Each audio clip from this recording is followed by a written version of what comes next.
WKIS HD2 Boca Raton, an Odyssey sports station. Powered by Anajar and Levine Accident Attorneys. Call 1-800-747-FREE. That's 1-800-747-3733.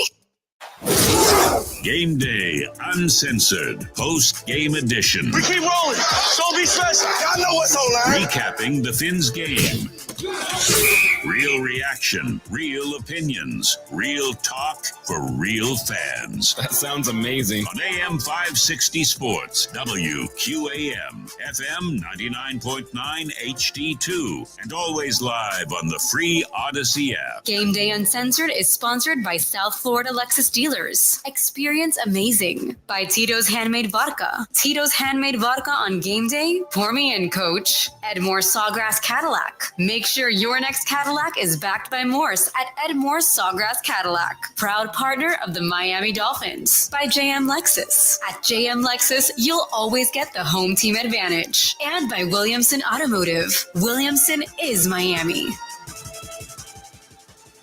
I wouldn't have liked it, but I would have been okay with coming on and saying, you know what?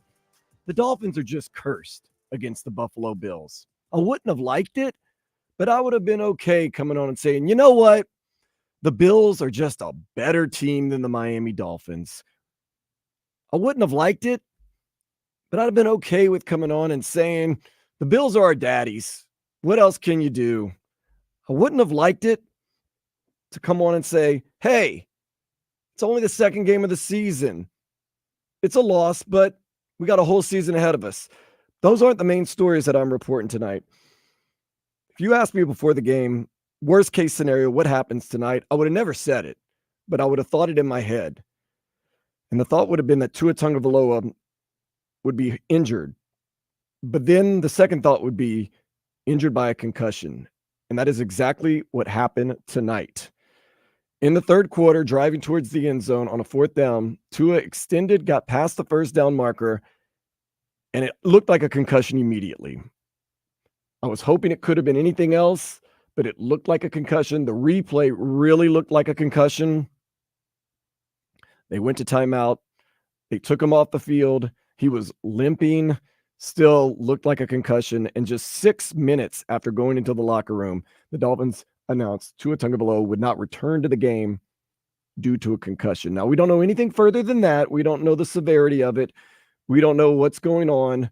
We just know that the fact of the matter is Tua extending the play near the goal line in the third quarter, I would say took a nasty hit, but I'll be 100% honest with you. And that's what we do on this show. It is Game Day Uncensored. I am Dan Day, by the way. Hope things are going okay for you tonight. Trevor Harris is with me. We are very honest, but at the same time, we understand what is going on. I will be honest about this, and I know everybody's talking about it. Why is Tua not sliding? My only guess is the game happens very quickly, and he just didn't find the time to slide. I don't even think he sustained a heavy hit. It looked like he maybe led a little bit. And for someone that has concussion history, that's very scary because scary things can happen, like getting a concussion. Now, once again, don't want to report on the severity because we have no idea what's going on with the severity. We just know that the Dolphins have reported it, a concussion. And after he went into the locker room, they said 6 minutes into him being in the locker room, it was reported that he had a concussion. And right now, and once again, we're here till 1 o'clock. Thank you so much for joining us. We appreciate you. Hope we're having an okay night tonight, especially if you're a Dolphins fan. Right now, your biggest worry isn't, and there's going to be time to do all this. Well, what does this mean for the season? And we can't beat the Bills. And I can't believe these guys are going to go to the elbow room and take over. That's okay. You know what? Ancillary. Right now, my biggest worry is the health and happiness and liveliness and what's going to happen with Tua Tagovailoa. Once again, I don't want to be doom and gloom. I don't know anything. But I think I speak for a lot of fans when I say, that is the worst case scenario tonight that you could have imagined. Like I said, I wish I could have just come on here, Trevor, and said, man, we got blown out. We just can't win. What's wrong with us? Josh Allen owns us. Now with everything, I really wish that that's what I'd be reporting right now. I had my notes ready to go. Yeah. Josh Allen owning the Miami Dolphins, the defense this, defense that. And that concussion pretty much ruined it all. Right. So when you have your buddies from other places watching this game, they telling you like that's the worst thing could happen on a blowout Thursday night football, national televised game. That's the worst thing to happen, I'll say. Yeah, it is. So we're going to get to our game notes, and the game notes they'll be tempered down a little bit because the big story is Tua Tagovailoa with the concussion. Once again, I'm not speculating. The Miami Dolphins did release that he was in concussion. He had a concussion. It looked like he had a concussion. Once again, he walked off under his own power. He was a little gimpy. Maybe he was limping. He also hurt something else. Skyler Thompson came in. And I mean, what do you expect from Skyler Thompson? You got to be a little bit shell-shocked. You got to be just trying to bail water at that point. You probably weren't expecting to come in at that point. I know you should always be ready, but right now, my main thing is we don't know what is going to happen with Tua Tagovailoa. We're very scared. We walk you through the history that we know of. There has been multiple cases of Tua Tagovailoa, even thinking about leaving the league because of concussions and questioning his future. Hopefully now he is okay, and there is no question about it. But once again, he got one against Buffalo. Remember a couple years back, he said it was his hip or his leg. We know that it was most likely a concussion. Trying to think of all the timelines that we had. The Cincinnati game, Thursday night football. The Cincinnati Thursday night game was that was the bad one. That was a bad one then. He had one against Green Bay Christmas Day. Yep. And then the fourth one. This is the fourth. This is the fourth one. And unfortunately, 3 of the 4 have been the only game on TV at the time. Yes. So it's been in front of it's all national games. I understand that. But Christmas Day against Green Bay, this one right here, and then Cincinnati was also a Thursday night game. That Buffalo game was not like a quote-unquote national game. It was a regular Sunday 1:00 kickoff. I think like most Dolphin fans right now, I'm not mad. I'm not upset. I'm just worried. And I'm not even talking about worried about the Dolphins and worried about this season. I am worried about Tua Tagovailoa. The game is about to conclude. It's the 2-minute warning. Buffalo has pulled Josh Allen. Mitch Trubisky is in the game. The Bills lead 31-10. Tua Tagovailoa once again leaving in the third quarter due to a concussion, and it only took them 6 minutes to announce that he had a concussion after he went into the locker room. Obviously, this team a little bit shell-shocked. The Bills have obviously, even at pretty much at that point, I can't say they took the foot off the gas. I'll say this. Von Miller was cooking Austin Jackson, and I was saying, man, Austin Jackson. But then again, I think about this. If you're Von Miller, one of the greatest sack artists of all time, and you're going up against a backup quarterback and you know he has to pass, you're just pinning your ears back and going. So Austin Jackson doing the best he can. It was like the single point of death that the old Kevin Nash would do, that Hulk Hogan did to Kevin Nash. Anyways, he can do anything he wants out there. So we're trying to figure out right now, just as Dolphins fans, our emotions and our feelings and what's going on right now. We really don't know what's going on with Tua right now. Once again, we're probably not going to get any reports tonight. I don't know if Tua is going to talk to the media. Mike McDaniel definitely will speak with the media. If Tua does speak with the media, we will air it for you at some point tonight before 1:00 when we get off the air. It's sad. It's like a nightmare. It's like a nightmare when you saw him run and then you saw him not slide. That was the first thing. And then you kind of saw him lead. And I once again, I'm not trying to be somebody that's, piling on or do anything like that. He kind of led more than he got tackled.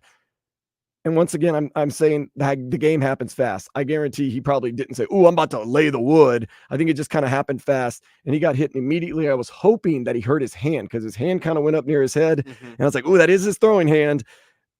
We thought it was a broken hand at first. Yeah. And I was like, the head when it hit whiplash back onto the ground, like, that's a concussion. You see the replay, and it's just like, wow, that's no way that it's anything other than a concussion. And he was limping off the field, and they were talking about limps. Like, his lower body had nothing to do with that tackle.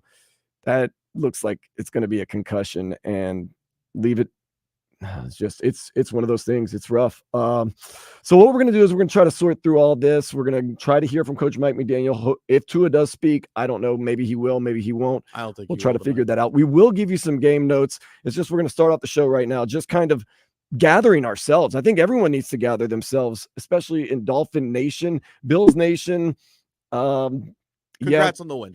Congrats on the win. I hope, and I'm guessing, and there's naked people on TV. No, when I say naked, guys without shirts on, that's a little bittersweet right there. And I know Bills fans can be annoying, especially to Dolphins fans, but I don't think any Bills fan right there is celebrating the fact that Tua Tagovailoa had a concussion. I think they're sitting there saying, we had you beat. We wish it would. We wish the best for you. The Bills fans are the salt of the earth person. They would never cheer for injuries at all. I have someone who's interacted with many Bills fans and stuff. They're the nicest people you've ever would meet. So the Dolphins are trying to finish it out. Tua Tagovailoa before he went out. And once again, we'll get into our game notes. Oh, here it is. And he's leaning. Yeah, he leaned in and he really took a hard hit.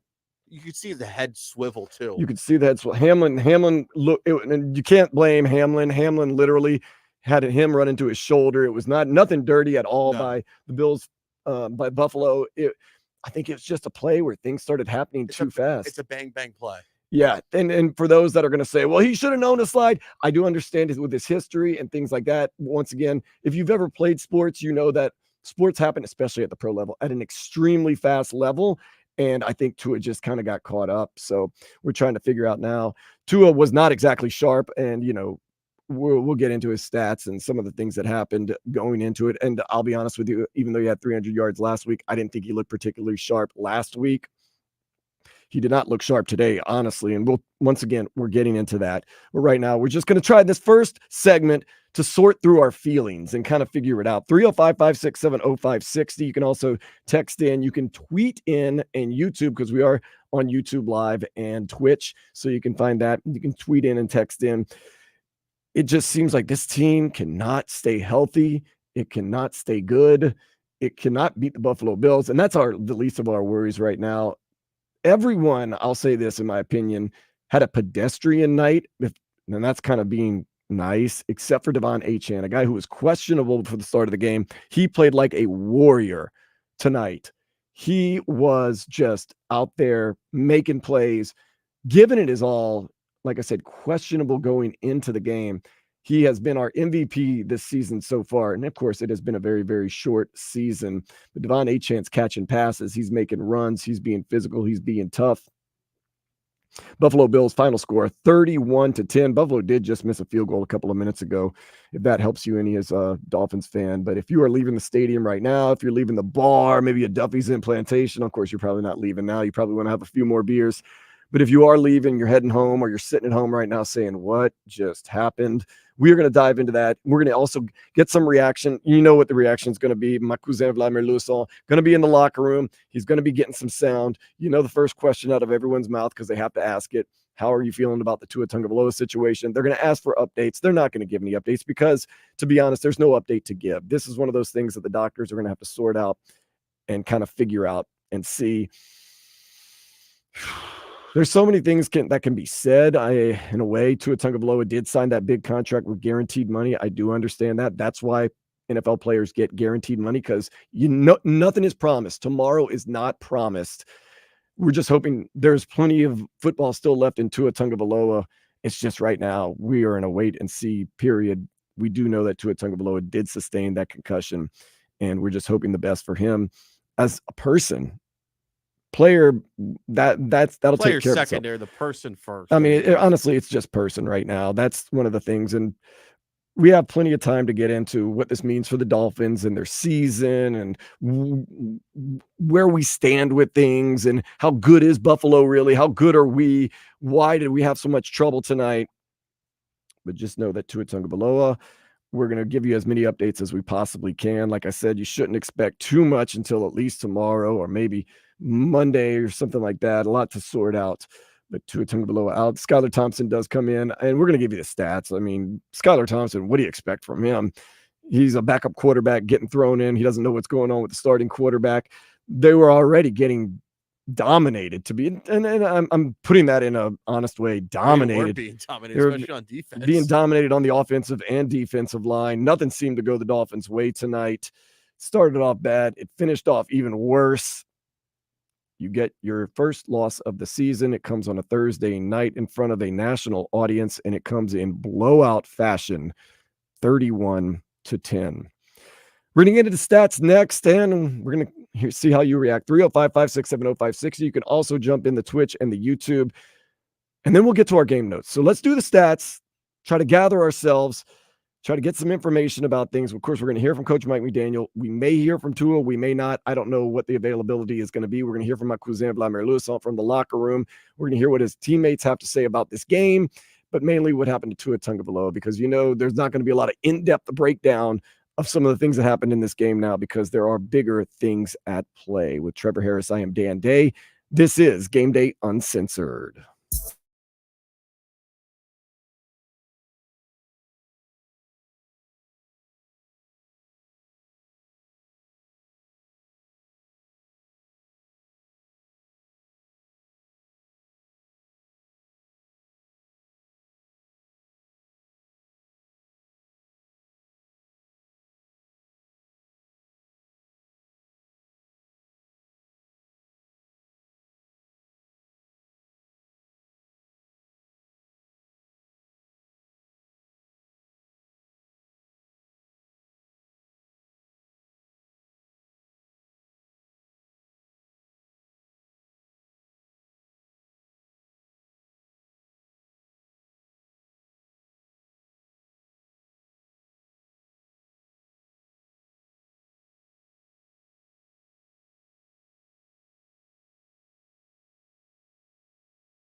Listen to WQAM.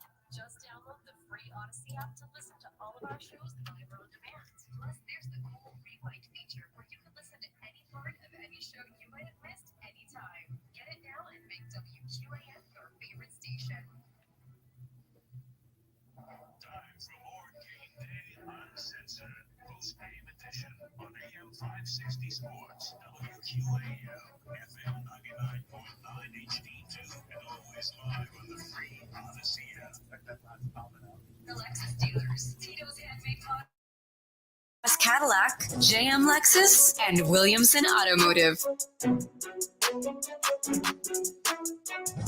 Worst case scenario, you asked me a couple of hours ago. Dolphins look absolutely terrible. Okay. Your big paid players look absolutely terrible. Tua Tagovailoa, Tyreek Hill, Jalen Waddle, Jalen Ramsey, Coach Mike McDaniel. They just look garbage. Invisible milk carton style. Okay. Bills, they do what they got to do. But they don't just beat you. They beat you bad. Okay. Well, you know what? We can't beat the Bills. And I'd say, Mama said there'd be days like this. But is that it? I'd say, okay, you know what? A loss is a loss. Can't beat the Bills. Let's regroup and figure things out. But if you said, wait, there's one more thing and it's the worst, I'm gonna be like, don't even say it. Just don't even say it, because I know what the only thing that could be worse right now would be, did someone get injured? Yes. Who was it? I know you don't. Yeah. So who was it? I don't even want to know the injury, because I've already asked enough and you've already affirmed enough. The worst case scenario, your quarterback, Tua Tagovailoa, who has a past history of having concussions, and at one point, maybe a couple of points, debated on whether continuing to play football because of these concussions, got a concussion again tonight. And Kim Bocamper was on TV talking to Mike Cugno on CBS 4 saying, and this is from Bocamper, he looked woozy walking off the field. That's all we can report right now. All we know is 4th down, Tua goes for it, does not slide.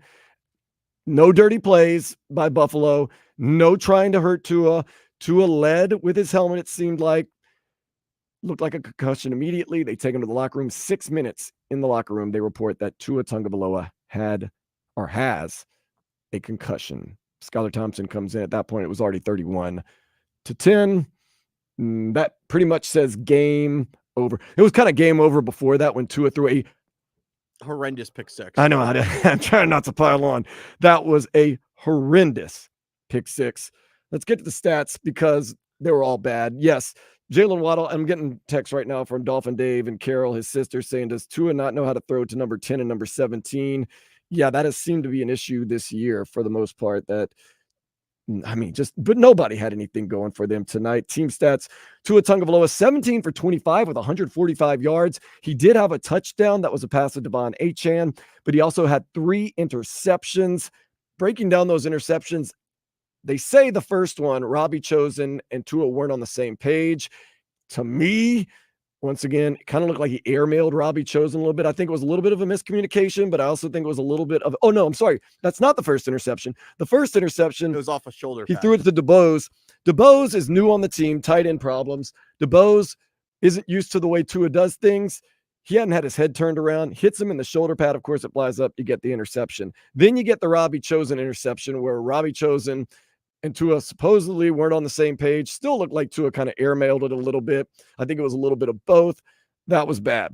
The third interception, Tua was under pressure and he tried to throw it away, and he did an absolute horrible job of throwing it away. It was a soft, high, hanging pop fly ball. And I know he couldn't get it. He was throwing from his back foot, but oh man. I mean, maybe you should eat it right there. And we should have been a little more worried at the beginning of the season. Tua's more nimble. Like, we don't really need him to be that nimble. And he was getting sacked anyway. The line, once again, offensive line. Let me specify, because I don't want to throw both lines under the bus at the same time, because they both deserve D- grades. And that's being nice once again. The offensive line was absolute basura. Sorry about that. One good block from Austin Jackson was the only highlight I really had from the offensive line. Nonetheless, so Tua Tagovailoa, 17 for 25, 145 yards. Once again, I don't know what to say. Is he checked down Charlie? Because he was checking down a lot. But at the same time, was that Buffalo, just like Jacksonville last week, taking away a lot? Yes, I think they were taking away a lot.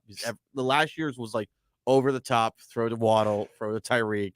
Now they're trying goes to the middle. Another thing to worry about, once again, Tua overthrowing Tyreek Hill early in the game. It seemed to not come back to haunt us last week, but Jalen Waddle and Tyreek Hill, not a lot of action. We're going to get to their numbers in a minute, but those 3 interceptions, not very good. Once again, goes off to Bose's.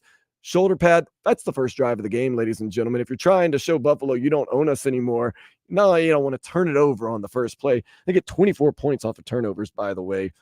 You didn't even score 10 points, so 24 points off of turnovers.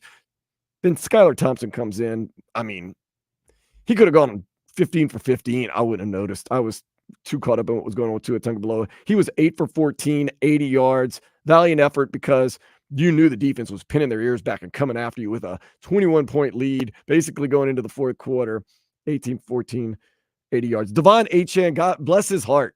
Devon Achane, a game-time decision, got a bad ankle. He played his heart out from the beginning to the end. Even after Tua was out of the game, even when the game was out of reach, Devon Achane's going out there running the ball, catching passes, finishing plays.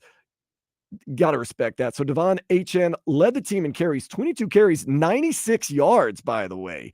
Almost a 100-yard game for Devon Achane. I will say this about the Dolphins. They stayed with the run, even when they were down, and we were watching the game, and like, do they know they're down by 14 points or 21 points, and they're running the ball? And we'll get into the 2-minute drill in the next segment. That 2-minute drill before halftime was Mike McDaniel. What are we doing over I there? can't let you slide. That was a very poorly run, a 2-minute drill for a field goal. You had to end up kicking that. You kind of got lucky. You got in field goal position. Devon Achane, though, 22 carries, 96 yards, basically 4.5 yards a carry. Tua Tagovailoa, unfortunately, had 2 carries for 17 yards, 8.5. I don't want to hear anybody. His over-under on yards was 4.5. I got that over. I don't want to hear that. That was 1 carry too many for Tua Tagovailoa. The first run, though, he did get out of bounds. Thought that was promising. Tyreek Hill, they were very creative early in the game, finding ways to run the ball without actually, quote unquote, running the ball, doing a lot of pitches behind the lines. They did some of that stuff. Tyreek Hill, 1 carry, 12 yards. Jalen Wright, the rookie, pressed into service because Raheem Mostert did not play. He had a chest issue. Raheem Mostert didn't look right the last game. Not surprised he's not playing tonight. Jeff Wilson got some touches too also. Yeah, Jeff Wilson did. Jalen Wright, though, he did break a big run, but it came back on a hold. So he had 5 carries for 4 yards. I don't have to do you the math. That is not very productive. Skyler Thompson, 1 carry, 4 yards. Jalen Waddle had that 1 carry for 4 yards. And Alec Ingold, early in the game, got that first down run, felt good about it. Then his second run, the offensive line just fell apart. Then they went for it on 4th down, and Tua got sacked because the offensive line just fell apart.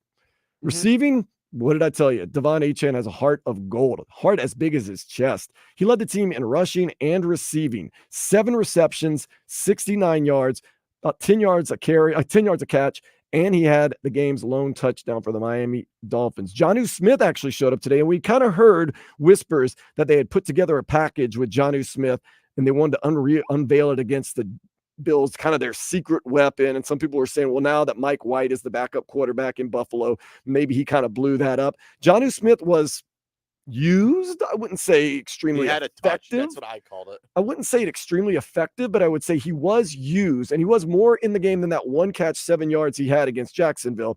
He did have 6 receptions, 53 yards for almost 9 yards a catch. Jalen Waddle, I thought he would show glimpses here and there, and I thought maybe they should go to him a little bit more. They did need to go to him a little bit more. 4 receptions for 41 yards. Tyreek Hill, whew. You know, a lot of people ask going in, do you think it's affecting him, all the other stuff going on in his life? Well, yeah, I think the answer is yes. He's a human being, and he had 3 receptions for 24 yards. That's Tyreek Hill. That is number 1 when it comes to rated players by his peers. Tyreek Hill, 3 receptions for 24 yards. Did not look extremely explosive. In fact, I don't know if I'm the only person that saw it, and if you're at the stadium, you can't see it as well. He looked a little gassed. He looked sweaty. He looked tired. They were pulling him out a lot of plays. I bet he didn't ask for his IV as usual. Yeah, so Tyreek Hill was not explosive today. Nobody was, other than maybe Devon Achane. Grant DuBose, he did catch a pass for 13 yards. He also didn't turn his head around quick enough on that first drive, and it hits him in the shoulders.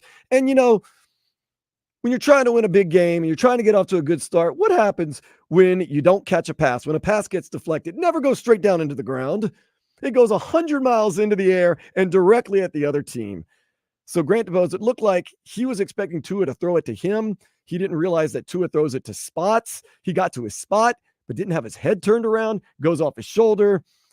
And Bing, bang, boom, turnover. Jeff Wilson Jr., 2 receptions, 12 yards. Jeff Wilson Jr. had no rushing yards, by the way.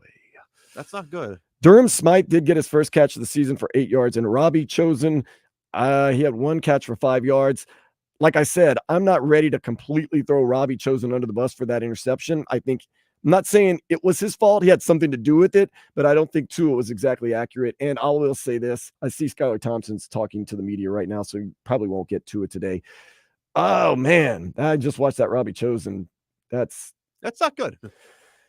Okay. Pretty. And, I was writing the notes as the game was going on, and I was saying, Tua just has not looked sharp this year. I'm not saying he's looked bad. I was just saying he hasn't looked sharp. And why is he not going to Tyreek and Jalen Waddle as much? Maybe it's the Bills. They're taking everything away. And I thought the Bills had the game plan that a lot of people are now going to copy, which is be really physical up front, because the offensive line got pushed around. The defensive line got pushed around. But be physical up front and keep everything in front of you. And if they do get some catches, just don't let them get out. Don't no yards after catch. It's catch, catch, catch. You're going to get a whole lot of that. Nothing too great to write home about the defense. Oh, yeah, I can write home. Josh Allen's pretty darn good. And Dolphins fans, okay, I know he's the rival. I know we don't, quote unquote, like the rival, but you can respect that he's pretty darn good. Last week, legitimately, his team was getting beat.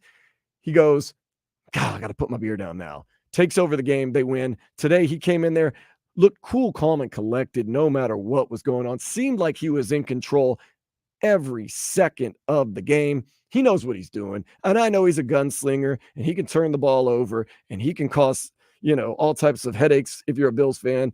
But he just looked like he knew what he was doing. And I mean, was anybody on the defense? There was no sacks. The defense was. I didn't feel like they were physical. They came out this year like we want to be the bully, and they were not even the bully today. I mean, even Javon Holland, who we thought last game was fantastic, he had 1 tackle, 3 assists. He didn't look too great. Jalen Ramsey got burned on that one play where they almost scored a touchdown. Chop Robinson. Now, Chop Robinson. Let's look at some positives. Rookie Chop Robinson. He actually looked decent. He got a little bit of rush on the quarterback. There was one point where he rushed the quarterback. They threw a screen pass. He reversed field and caught the runner. So Chop Robinson giving us a little bit to write home about. I don't know. There's a little hope for him. David Long Jr. was okay. He had 9 tackles, 2 assists. He made a couple of big plays in the middle, broke some things up. Jordan Brooks. Okay. Jordan Poyer. Oh, man. I don't know. It's been nothing. I don't know. It's just, I mean, there was nothing to write home about. Zach Sealer. Okay. Calais Campbell. I mean, I'd like to tell you there's a lot of stats to talk about, or there was some positives to glean, and there was not. I will say the one good block, Austin Jackson got a good block on a run. Devon Achane broke one for a big run. But then he also got cooked and burned by Von Miller a couple times down there. So let's look at some of the Bills stats. Josh Allen, he didn't jump off the page with his stats. It's just he made timely plays. He made plays like a quarterback that had been there before, that was cool, calm, collected, and knows how to win games. And once again, this is not Buffalo radio. This is not Josh Allen love. This is Josh Allen. You got to give him credit for what he's been able to do. Look at his record against the Dolphins. 12-2 now. How about that? 12-2 against the Dolphins. Josh Allen, 13 for 19, 139 yards, 1 touchdown, and guess what? 0 interceptions. No turnovers. 139 yards. Of course, he didn't have to pass in the second half, so that also helped him a little bit. James Cook, if there was anybody that was maybe MVP of the game today, the best player out there, James Cook was fantastic out there running the ball for the Buffalo Bills. Although Devon Achane did beat him in yards, James Cook had 11 yards, 11 carries, 78 yards, 2 touchdowns. Ray Davis, 9 carries, 29 yards. Josh Allen had 2 carries, 2 yards. So Josh Allen really didn't do much. Josh Allen didn't have to put his body on the line, which was nice to see tonight. It just seemed like Josh Allen knew what he needed to do to win and did it and had a confidence about it. And that's one of the things, maybe that's one of the mind frames the Buffalo Bills have, as they should when you're 12-2 now against the Miami Dolphins, that I'm going to find a way to win. I got their number. I know what I'm doing. Totally got him. So totally got him.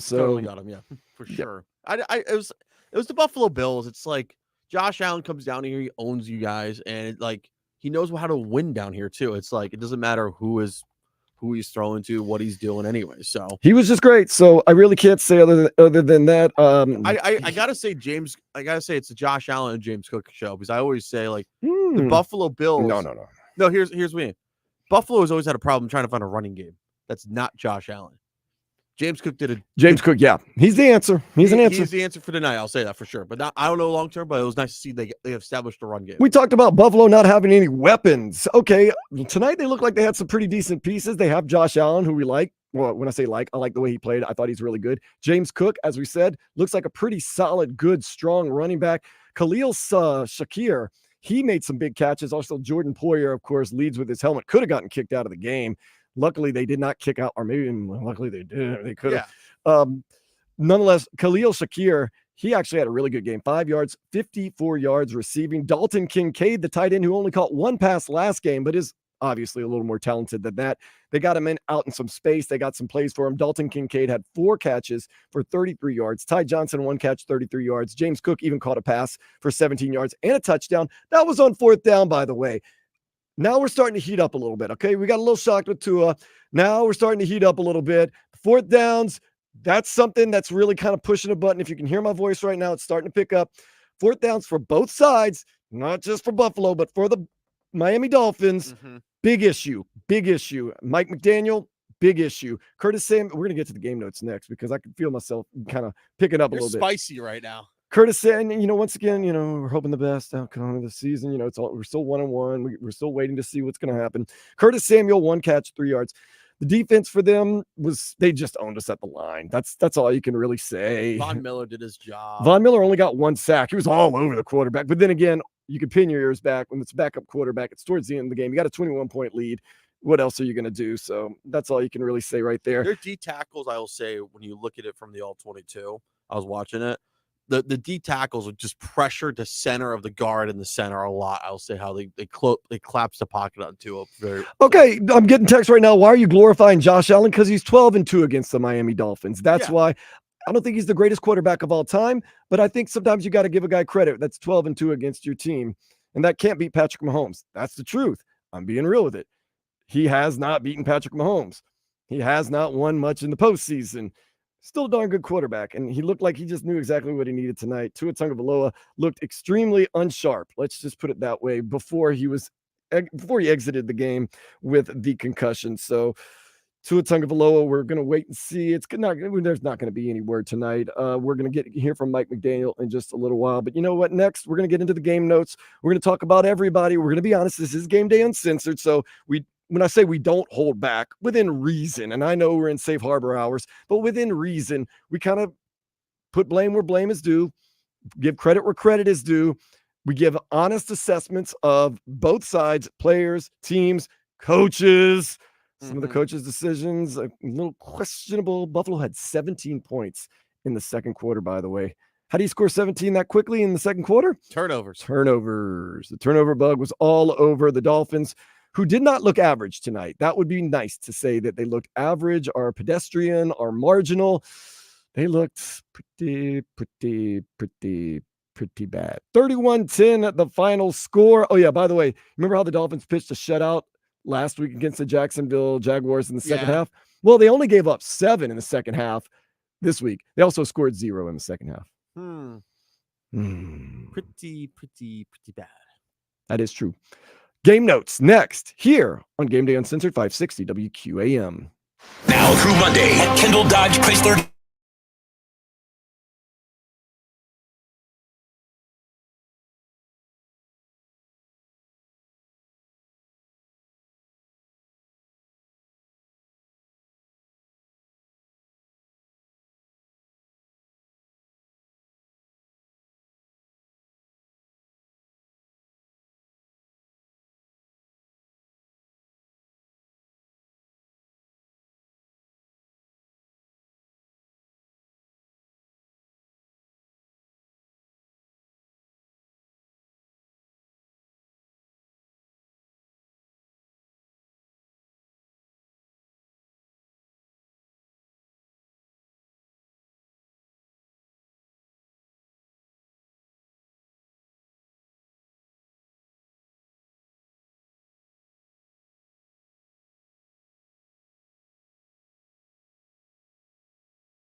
feature to go back and listen to any part of any shows you might have missed.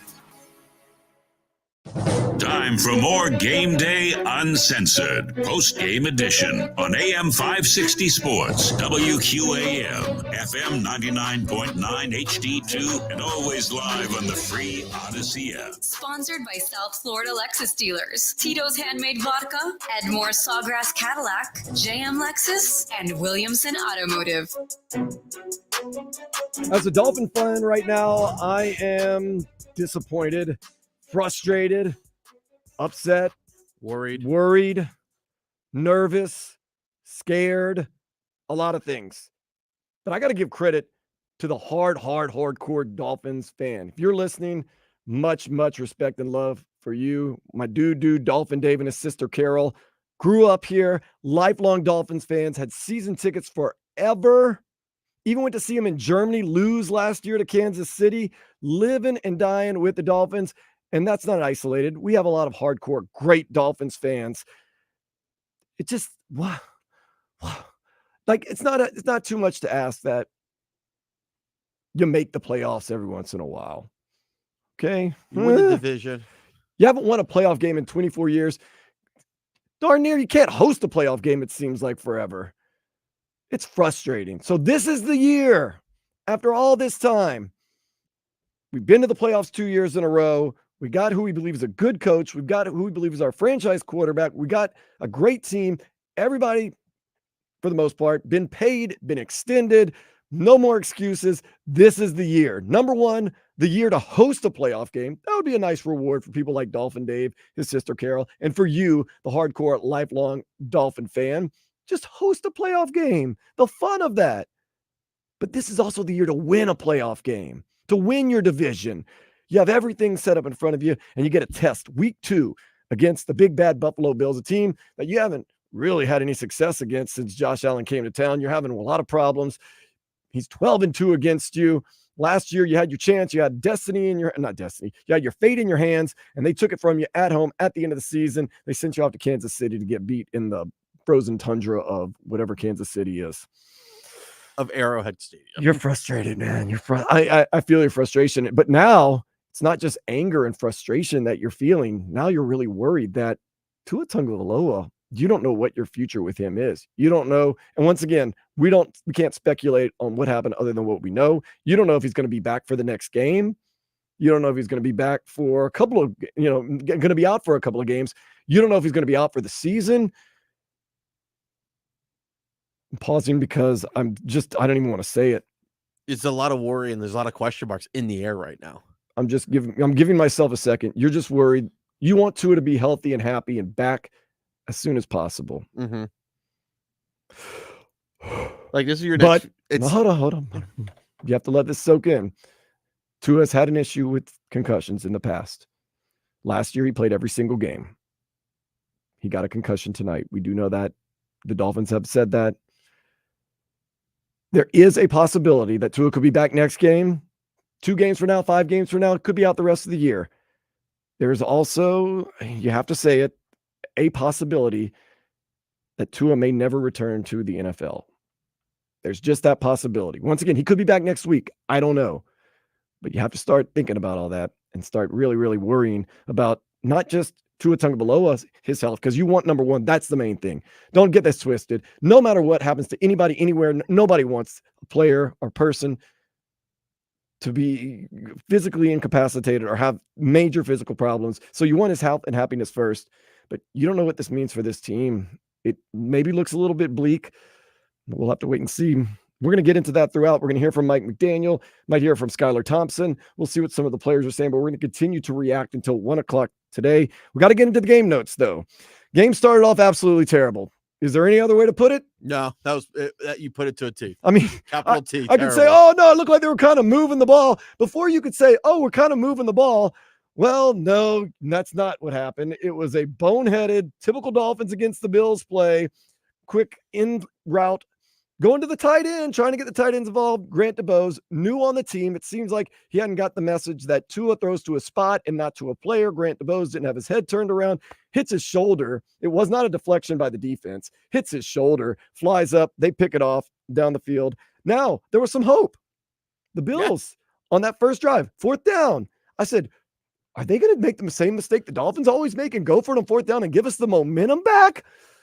Oh no, they throw a lucky pass too, by the way. That was a nice pass. That was a dangerous pass. That was a very nice pass. Very dangerous pass. Could have been tipped, could have been intercepted, pick 6, but no, of course, James Cook catches it, runs it in the end zone, 7-0. Okay, we gave him 7. Yeah. No, let's not freak out. Nobody freak out, right? Nobody freak out. No problem. Dolphins come on back. They come down eventually. Of course, there's some other punts and, turnovers. Oh, goodness. Robbie Chosen, turnovers, stuff like that. But no, you come down and you get that out pass to Devon Achane. Devon Achane runs it in. Okay, we're good. We're good.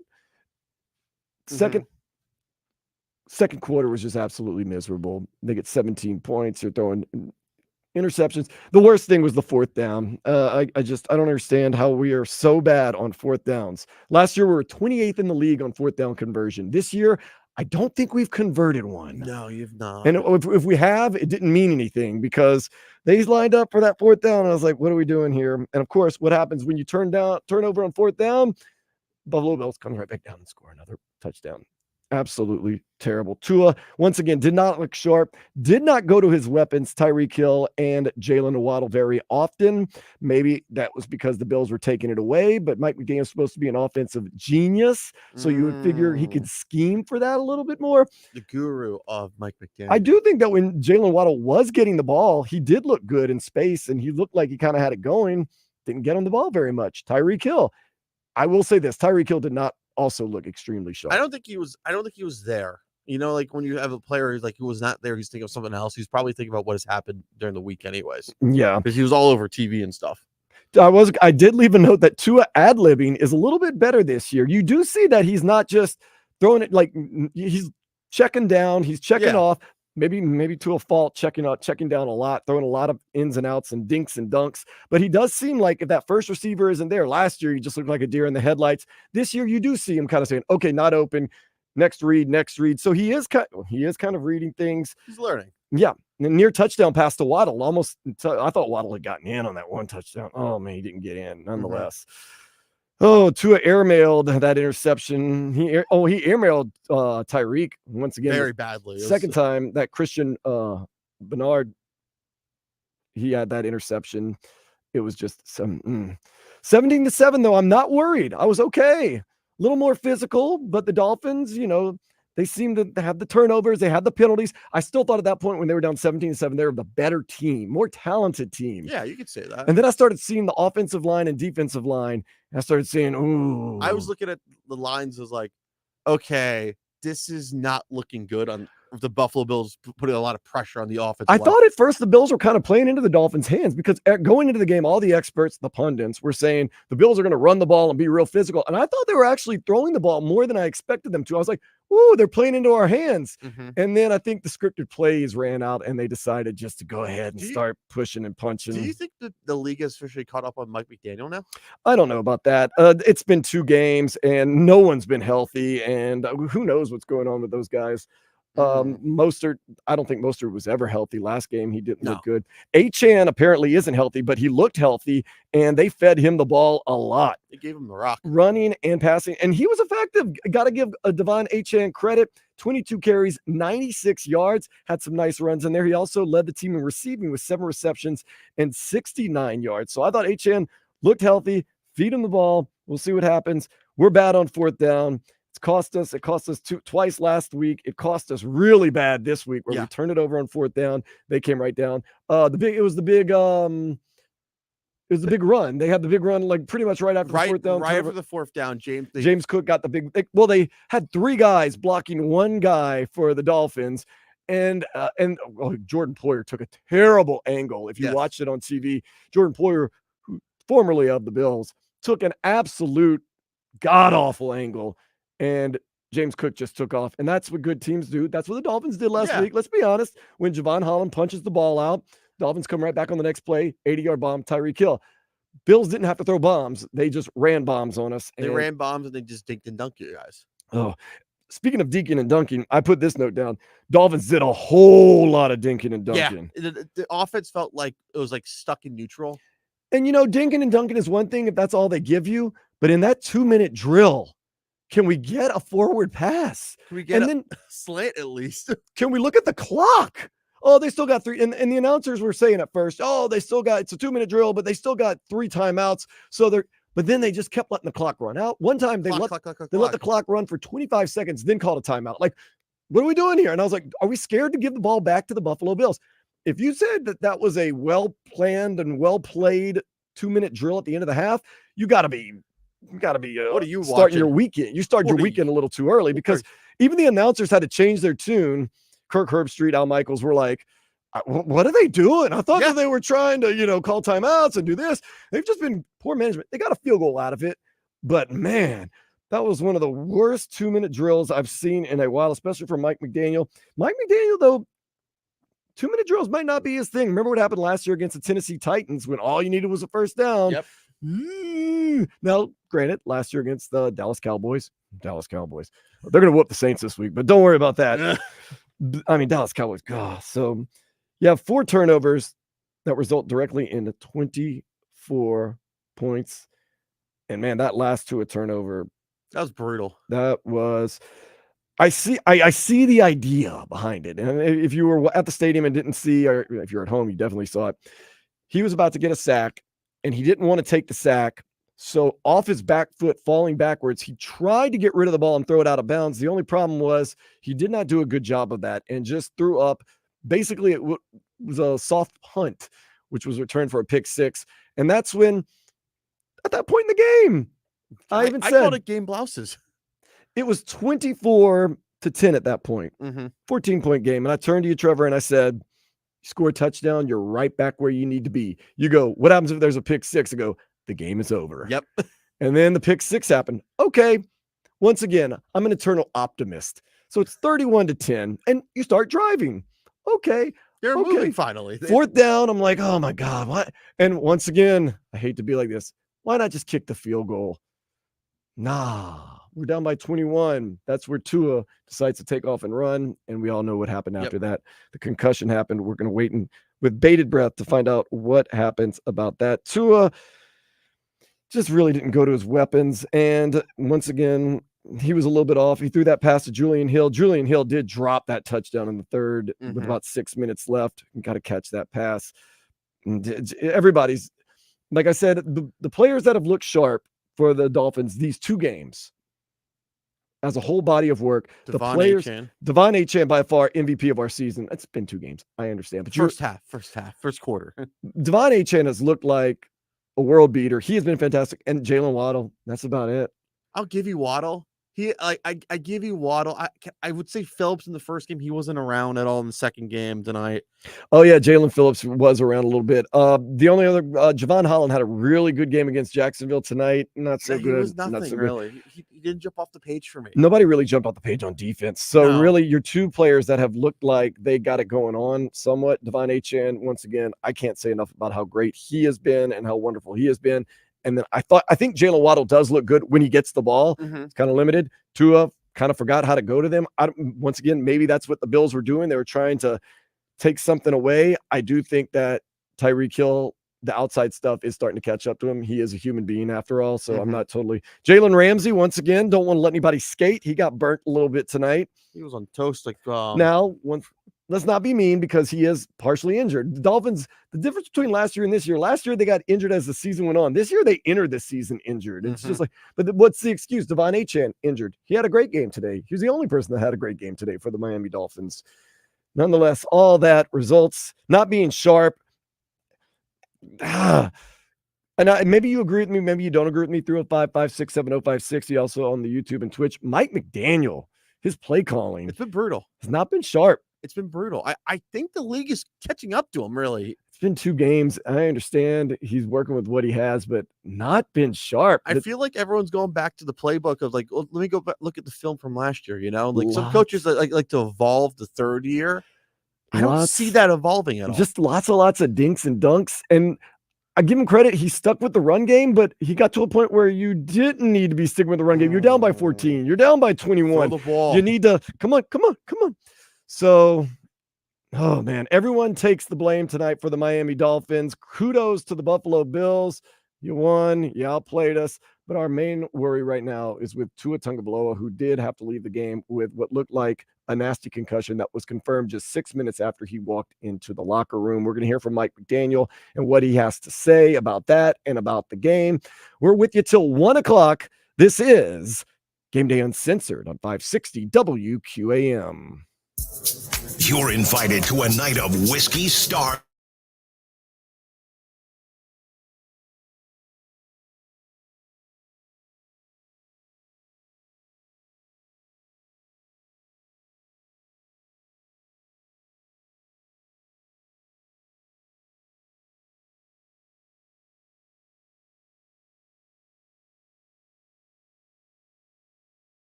stress. Y'all know what's online. Recapping the Fins game.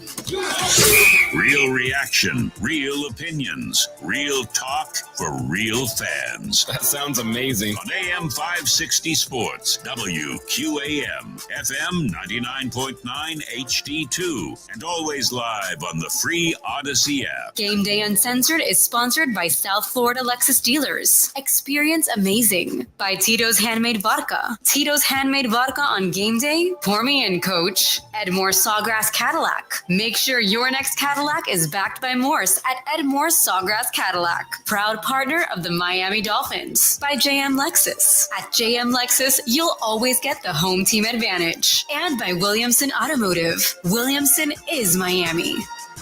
Gameday Uncensored, real reaction, real opinion. That is exactly how we're giving it to you. In the next segment, we are going to do it. We're going to open up the phone lines and the text lines, 305-567-0560. So kind of get it all together. We're also going to jump on the Twitch and the YouTube and read some of your reaction real quick. Do want to have one reaction that we kind of touch on. But like I said, next segment is going to be your chance to sound off. Matt O'Lear, he YouTube's in. You can have all the super chat. You can have all the speed in the world at the skill positions, but you can't utilize it if you cannot block. Football is still won or lost in the trenches. How can Greer and Mike McDaniel not understand that? Going into the season, that was the big thing from many of the pundits that we have here on 560 WQAM, whether it be Omar Kelly, that's my dude right there, Kyle Krabs, Mike Florio, Adam Beasley. They all said the biggest question mark this year is around the offense and defensive line. Those are the two things I really worry about this team. And I said, oh, man, they always figure it out. They'll be okay. Calais Campbell will be great on the defensive side. Jalen Phillips is back. They're going to be cool. Offensive line, they always move Liam Eichenberg all over the place. Austin Jackson has figured it out. Aaron Brewer will be fine. They'll figure things out. They always do. Nope. Especially the offensive line. They got blown up tonight. But ironically, the play Tua Tagovailoa was hurt on wasn't someone getting past the offensive line. It was Tua scrambling for a first down and once again, not exactly protecting himself. I don't want to say too much other than he did not slide. He did not slide. He did kind of lead. There was nothing dirty from Buffalo. Not going to pin that on anybody. Just a very unfortunate play. And now we're waiting to find out what happens with Tua Tagovailoa. But right now, we do have to, obviously, this is not going to be the easiest of things to do. Get to our JM Lexus player of the game. And at JM Lexus, it's the perfect time to catch the deal you've been waiting for. As the Golden Opportunity sales event continues, don't miss your opportunity to score even more now at JM Lexus. Real easy tonight for the Miami Dolphins. A guy that was a little banged up, questionable going into the game. Thought maybe I had to put the rookie Jalen Wright in there. Maybe Jeff Wilson Jr. going to have to tote the ball. Devon Achane looked not only like he was 100% healthy, but looked like one of the best players in the game. Devon Achane, not just running the ball, but also catching the ball. Led the team in rushing and led the team in receiving yards. That's right. Devon Achane didn't look hurt, and he was a workhorse for the second game in a row. Remember the first game, Raheem Mostert didn't look right. Raheem Mostert, of course, did not play tonight with a bad chest. Yeah. Devon Achane, I can't say enough how much respect I have for him, the way he just balled out. And honestly, he balled out. I mean, he was the bright spot for the Miami Dolphins tonight. Almost had 100 yards rushing, 2 carries. 22 carries. That'd be awesome. 2 carries, 96 yards. 22 carries, 96 yards, about a 4.5 yard rushing average. He also had the 7 receptions, 69 yards, and the 1 lone touchdown on that pass from Tua Tagovailoa in the first quarter. Devon Achane, you get my JM Lexus player of the game. Trevor, did you even have anybody that you could possibly? I did. I got to go to the other team, though. I got to give it to James Cook because I like to say the big thing I've been harping about the Buffalo Bills and the AFC East is they need a running game. And James Cook so far this year for your Buffalo Bills is the running game. James Cook looked absolutely wonderful tonight. Did you know? Yes. Dalvin Cook, his brother. Remember when there was talk, we got to get him. He's a free agent. If we don't get Dalvin Cook, we're in hell. Well, he's on a practice squad right now. Yeah, he's on the Dallas Cowboys. He's on the Dallas Cowboys practice squad right now. And I was the only one on the station last year saying we don't need him. That's okay. why. Well, obviously, Obviously, the Bills don't need him because they've got the better Cook brother now. James Cook coming back home. He likes the home cooking. Had himself a great game. 11 carries, 78 yards. He actually had 3 touchdowns because he also caught a touchdown. It was his first 3-touchdown game. He was absolutely wonderful. That one catch, 17 yards on the 4th down. That was the 4th down. I thought maybe it would reverse, but it didn't. You see, the Dolphins can't convert a 4th down. They were 28th in the league last year. This year, I think they're 0-3. Doesn't matter. The 3 that they've needed, they have not gotten, including tonight, which really, I'm not going to say was the turning point in the game, although they didn't make it. And that's when James Cook came down on the run, a 50-yard run, just whoop, right there. They are not good on 4th down. They are not good on these short yard. I mean, you could see it even when they get down near the goal line. Anything that's 3rd and 2, 4th and 2, I don't know what the answer is. Obviously, neither does Mike McDaniel. We don't know what the answer is. We have to start questioning Anthony Weaver now. We have to. Anthony Weaver on defense? Yeah, we should start questioning that, really, especially try to get the Dolphins. No, we're talking about the Dolphins converting on 4th down. They have just been horrendous. I thought the Bills were like, oh, good. Now it's going to happen to another team. They're going to try to go for it on 4th and, score that first touch and get the minimum. We're going to stop them, and we're going to get the momentum. But no, Josh Allen makes a play. James Cook catches the pass. It's a touchdown. You're down 7-0. Once again, at that point, not hitting the panic button. No. I said, look, we spotted them 7 points. Interception was kind of not a fluky play, but kind of wonky play. We're okay. I even told you, I wrote it down. You can see it if you're watching online. You probably can't. Nonetheless, it was 17-7. I said, not worried. They're a little more physical than the Dolphins, but we've had turnovers, we've had penalties, and we just seem like we're the better team. At that point, I really thought we're going to go on to score 14 more points. We'd be up 21-17, and we'd be in for a game. I was wrong about that because that's when you went and had the 4th down failure, and then the James Cook run, and then, of course, you had the pick six. Then you had the drive where Tua Tagovailoa got hurt, got a concussion. And now we're waiting on what's going to happen with Tua Tagovailoa. We're waiting on what the rest of this month is going to look like, what the rest of the season could possibly look like. Nonetheless, facts are facts. Bills 2-0 on the season. Dolphins are 1-1. We lose our first division game. The Bills do lead in the division. The Jets are still 0-1. So the Patriots are 1-0 too also. Yes, the Patriots are 1-0 Seattle this weekend. So let's get to the slate of games that we're going to be having in the NFL. I had them up in front of me just now. Okay, so there's going to be some games. We're going to talk about this real quick just to get through to it. Sunday, you get the 49ers and the Vikings.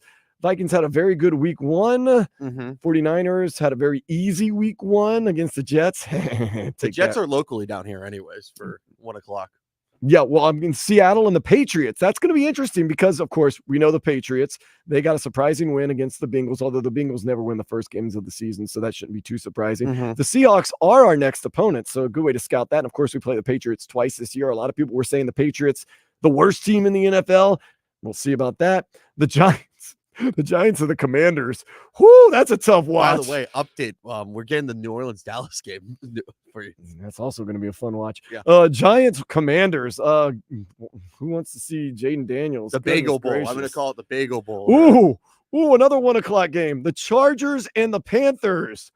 Woo! Who's got it better than us? Nobody. Jim Harbaugh. That has 35-10 written all over it. 35. You're being nice. I see 42-10. Nah, Jim Harbaugh will be nice. No, Jim Harbaugh will put it to the Panthers. Saints, Cowboys. I'm going to tell you right now, them Cowboys, they might not be the best team in the world, but the Saints, oh, man. They are not going to be marching in, you said? I do not believe in them yet. Packers, Colts. That's going to be interesting. Packers, Colts Sunday at 1. No, Malik Willis is starting. I'm out, dog. That's what I'm saying. Anthony Richardson, who you never know what you're going to get from him. Packers, Malik Willis. I'm out, dog. At 1 o'clock, Browns, Jaguars. Now that's going to be sweet. That's the puke bowl. No. So we get to see how good the Jaguars are against another team, the Browns, who looked absolutely terrible in week 1. But we do get the Browns also later in this year, so kind of a chance to scout I'm right gonna there. I'm going to say this about the Browns and Deshaun Watson.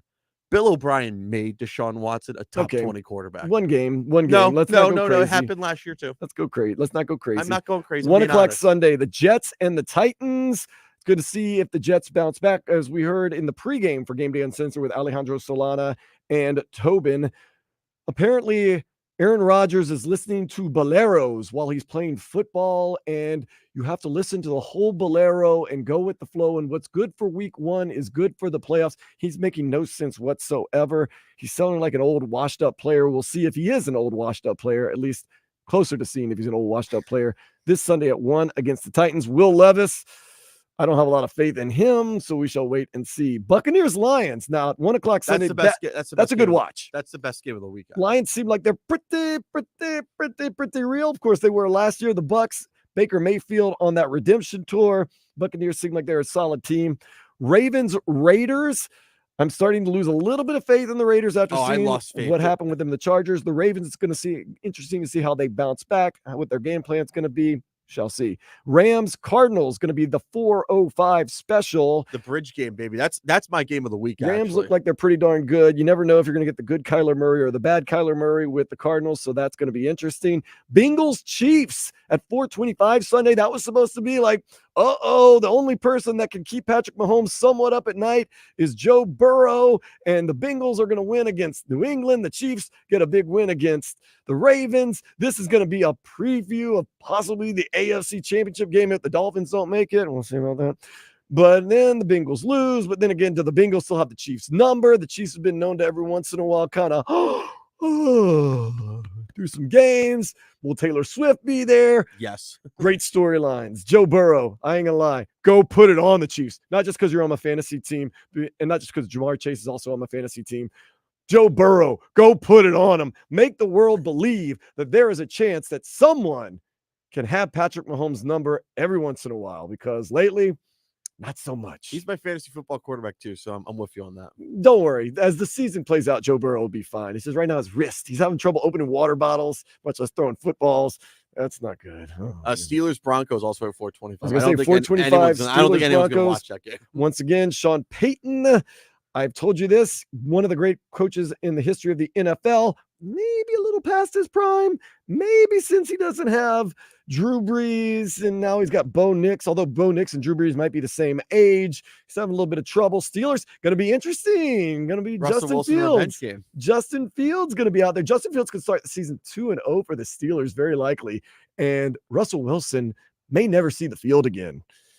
He's fallen off harder than Donovan McNabb. He really has. It seemed like a good match made in him for the Broncos. Sean Payton a little past his prime. Russell Wilson a little past his prime. Saw how that worked out. Sean Payton, Eagles legend of an OC who was awful. Fun Sunday night game, actually. The Bears and the Texans. Well, I don't like this game, actually. The storyline is fun because you got CJ Stroud, who wasn't the number 1 overall draft pick last year or whatever the year before, number 2, but he was really the best quarterback in that draft against the Bears, who had the number 1 draft pick. Caleb Williams, he didn't even have 100 yards last week.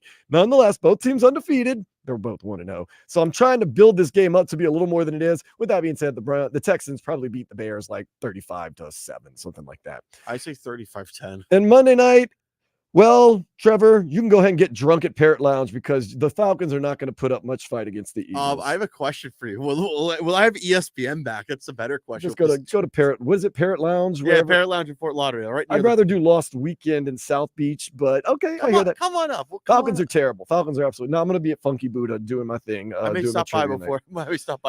You don't have to be that sober for that game. The Falcons are absolutely terrible. I'm telling you that now. I don't care what people are saying. They're playing the Eagles, who at least we know at the beginning of the season are good. Also, Kirk Cousins has never won a Monday Night Football game. Also, well, Kirk Cousins has problems with lights when they come on. It doesn't matter if it's 4:25, 1 o'clock. He has to go away. 8 okay, o'clock.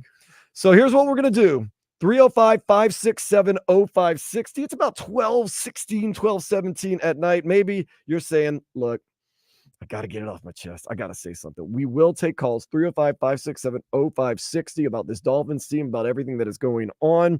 Want to hear from you. We're also, of course, taking your text at 305-567-0560. And you can go to YouTube or Twitch, 560 WQAM, and put your comments. Your comments next here on Game Day Uncensored, 560 WQAM.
Cadillac, JM Lexus, and Williamson Automotive. Dolphins lose 31-10. Not a good night to be a Dolphins fan. But I want to hear from you nonetheless. 305-567-0560. You can text in, you can YouTube and Twitch in, or you can call in like Ivan from Boynton Beach. Ivan, how you doing, man? With everything going on in Dolphin land? Miserable. That's where I'm at. I agree. I feel like the first drive is where Miami lost this game. We were moving the ball. You hit 88 in the shoulder, bounces off, intercepted. Then you got Robbie Chosen running a wrong route for the second pick. I don't know where these receivers came from. I know Chosen was with us last year, but you have these receivers that in camp that have chemistry with Tua, and you get a guy that I have never heard of and doesn't turn around, hits off his shoulder, and it's picked off. That's true. DeBose was just signed to the team very recently. He is a new acquisition for the team, Grant DeBose. And of course, Robbie Chosen was on the team last year, but also recently re-signed to the team and was recently just activated week 1 and then reactivated this week. So it doesn't seem like they were on the same page at all with Tua Tagovailoa, but no excuses for Tua on that third interception where he got No, absolutely not. That was on him. Absolutely. Do you agree that Tua's looked a little unsharp this season so far? Of course I do. And you know what I've missed was a lot of the in routes in the middle of the field like last year. I have not seen any of that. Those fast 3-step drops, quick throws in the middle of the field. Yeah, you have to look at this receiving core. You know, you got Tyreek Hill. He's dealing with a lot of stuff. He was almost non-existent tonight.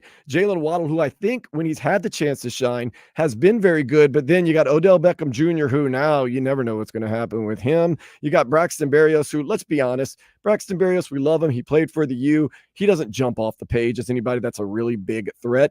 Then you got a bunch of mercenaries like Robbie Chosen coming in. You've got Grant DeBose, who you just got, as you saw, went off his shoulder, couldn't really do anything. But Jonnu Smith showed some signs tonight, I thought. It seemed like they kind of had a package in place for him, but you know, has he been anything that's really great to write home about? Durham Smythe, no. Robbie Chosen, Julian Hill dropped a touchdown pass. Yeah, the receiving core, and it looks a little thin right now. It doesn't look like it's going to be something that is going to be one of the strongest points on this team. And I thought that would be our strength. You know, I mean, I thought Hill and Waddle would open up the middle of the field for Jonnu Smith.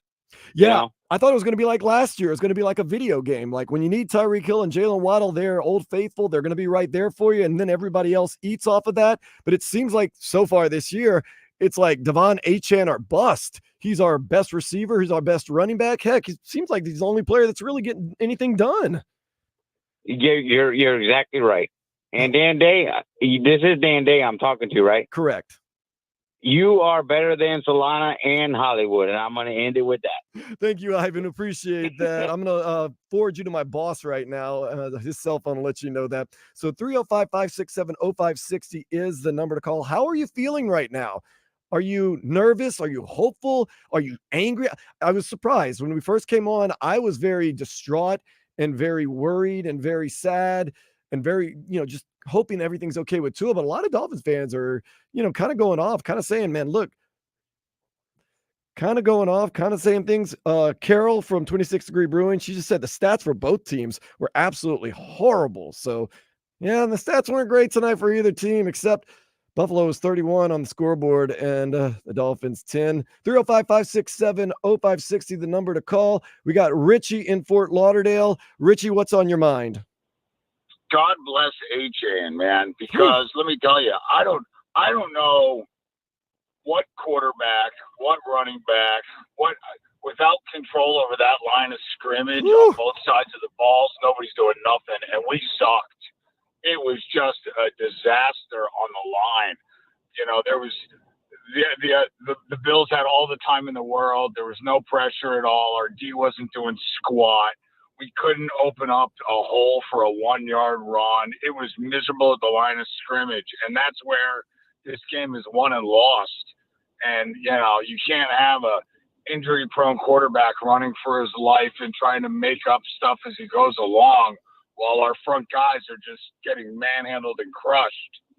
Yeah, Richie, that's where I really thought the game started to really slip away from us. I kept the hope going, but when we had that 3rd and short and Alec Ingold it wasn't his fault. He basically, when he got handed the ball, the Buffalo Bills team picture was in the backfield, and then the next play, Tua got sacked. Tua got sacked right away. He had no time to do anything, and you were like, what in the hell is going on? That's when I started to worry, like, this offensive line is getting pushed around, and if we can't get a simple 1 yard on a play that we really need, then we're in a little bit of trouble. Like I said, going into the season, a lot of people said the main thing you need to worry about is this offensive line and a little bit about this defensive line, and tonight that just proved absolutely true.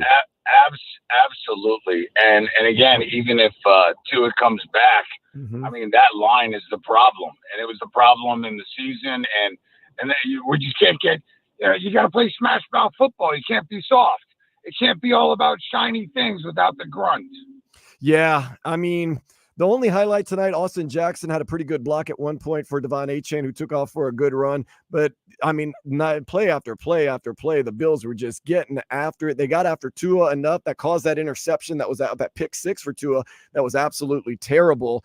The offensive line just really got pushed around. And what's worse, though, if you noticed, as the game went on, the offensive line wore down even more. So that's a real big cause for concern. Yeah, credit to Achane for being able to pull off what he pulled off today with those circumstances. What a soldier. No blocking, no nothing. They're throwing him out to the flat, leaving him wide.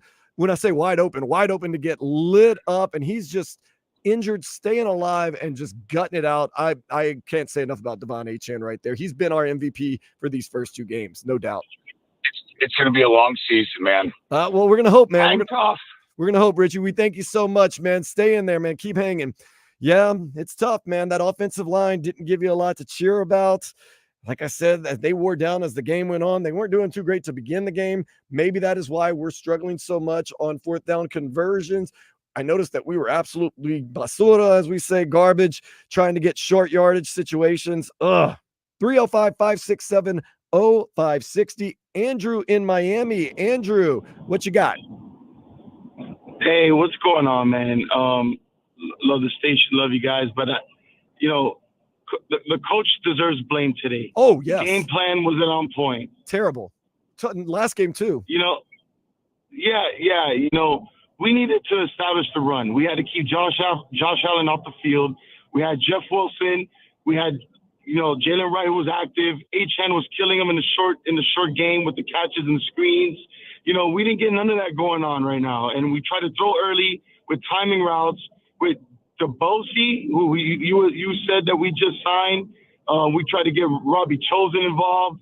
These aren't the guys, these aren't the playmakers that we need to, win games, especially against the Bills. So just want to hear your take, and if you feel like McDaniel with his game plan, who I love, I'm a big McDaniel fan. I think he's a genius, offensive genius, but we should have established the run, keep Josh Allen off the field, play good defense.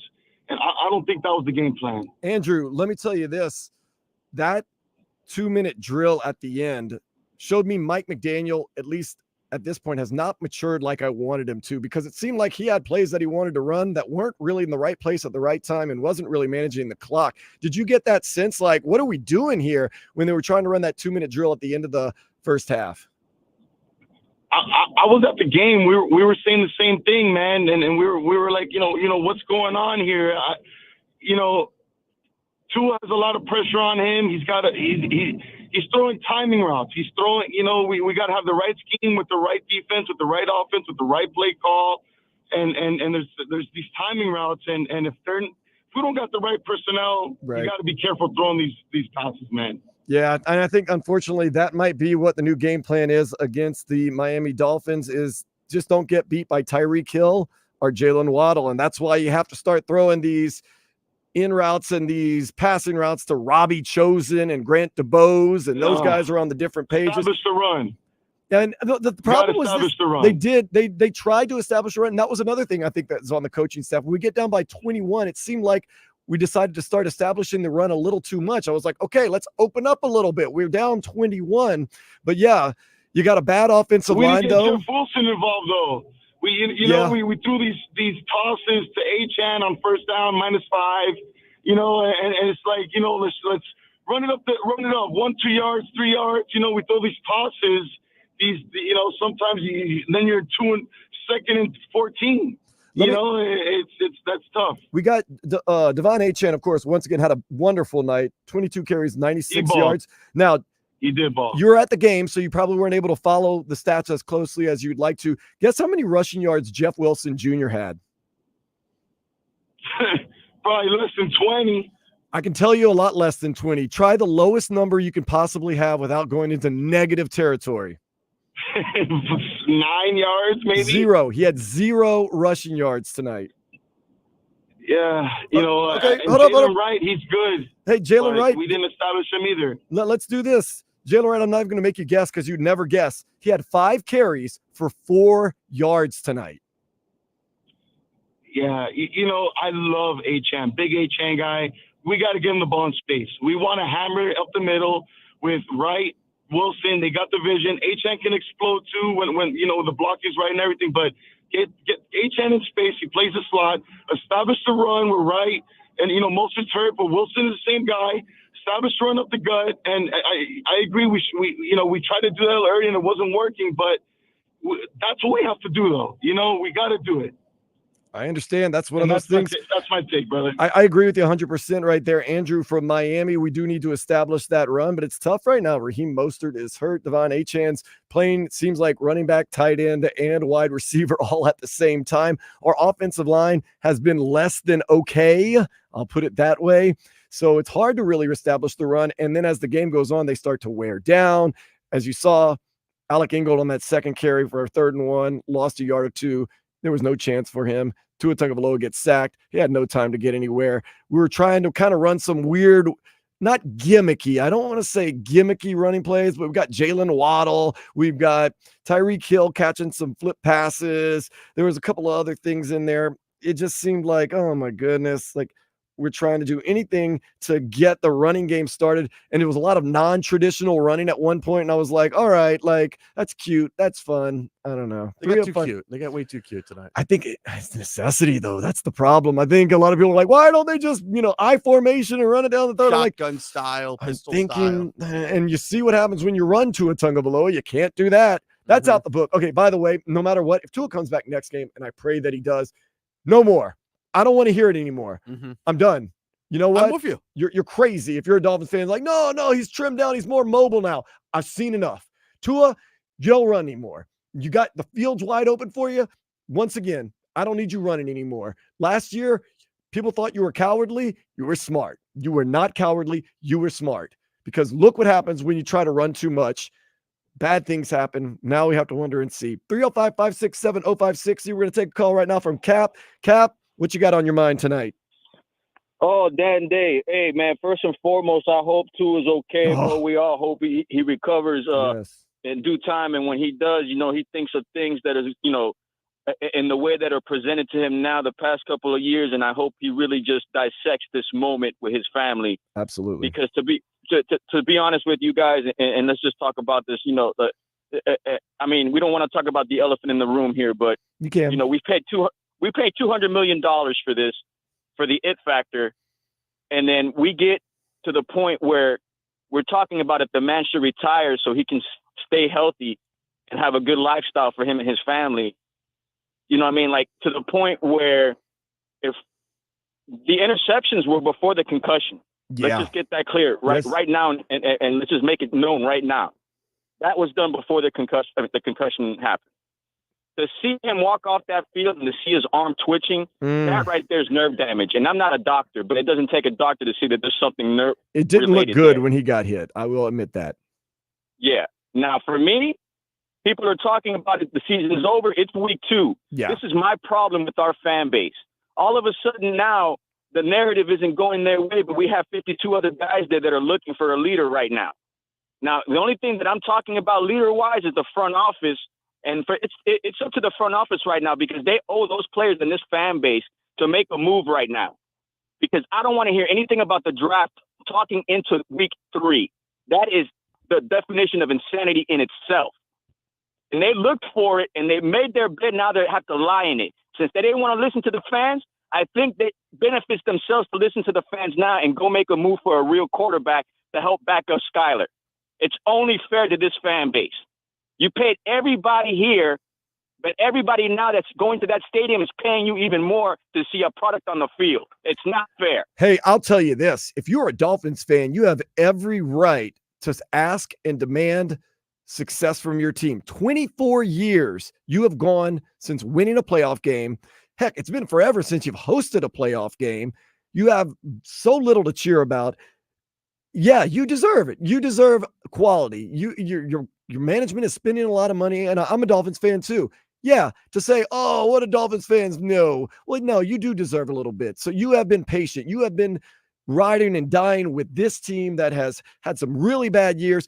Heck, we had a black eye a couple of years ago with the tampering and with, let's be honest, it's been 4 years, Dan. The tanking. There was tanking. 4 years. Come on.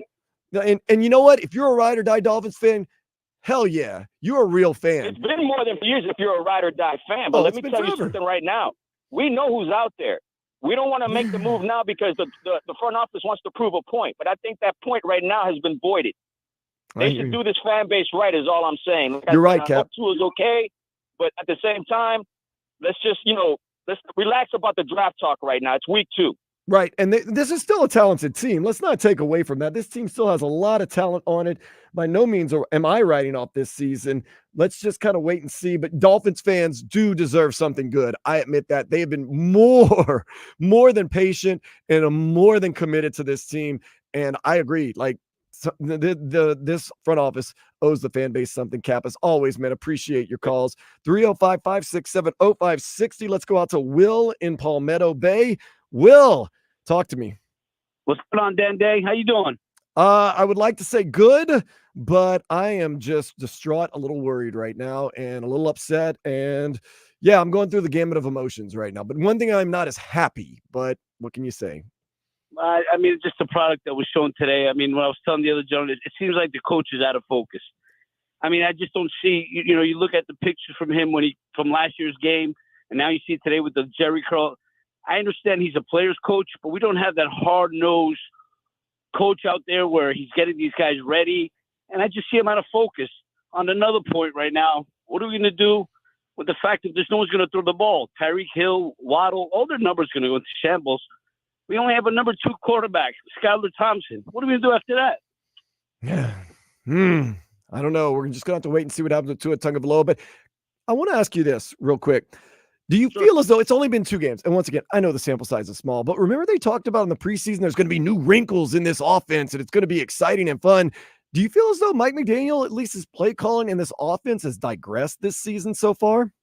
Yes. Where's the tight end play? No, I mean, Jonnu Smith did have 6 catches for 53 yards. And of course, Grant DeBose had that drop. Well, not even drop. It hit him in the shoulder pads.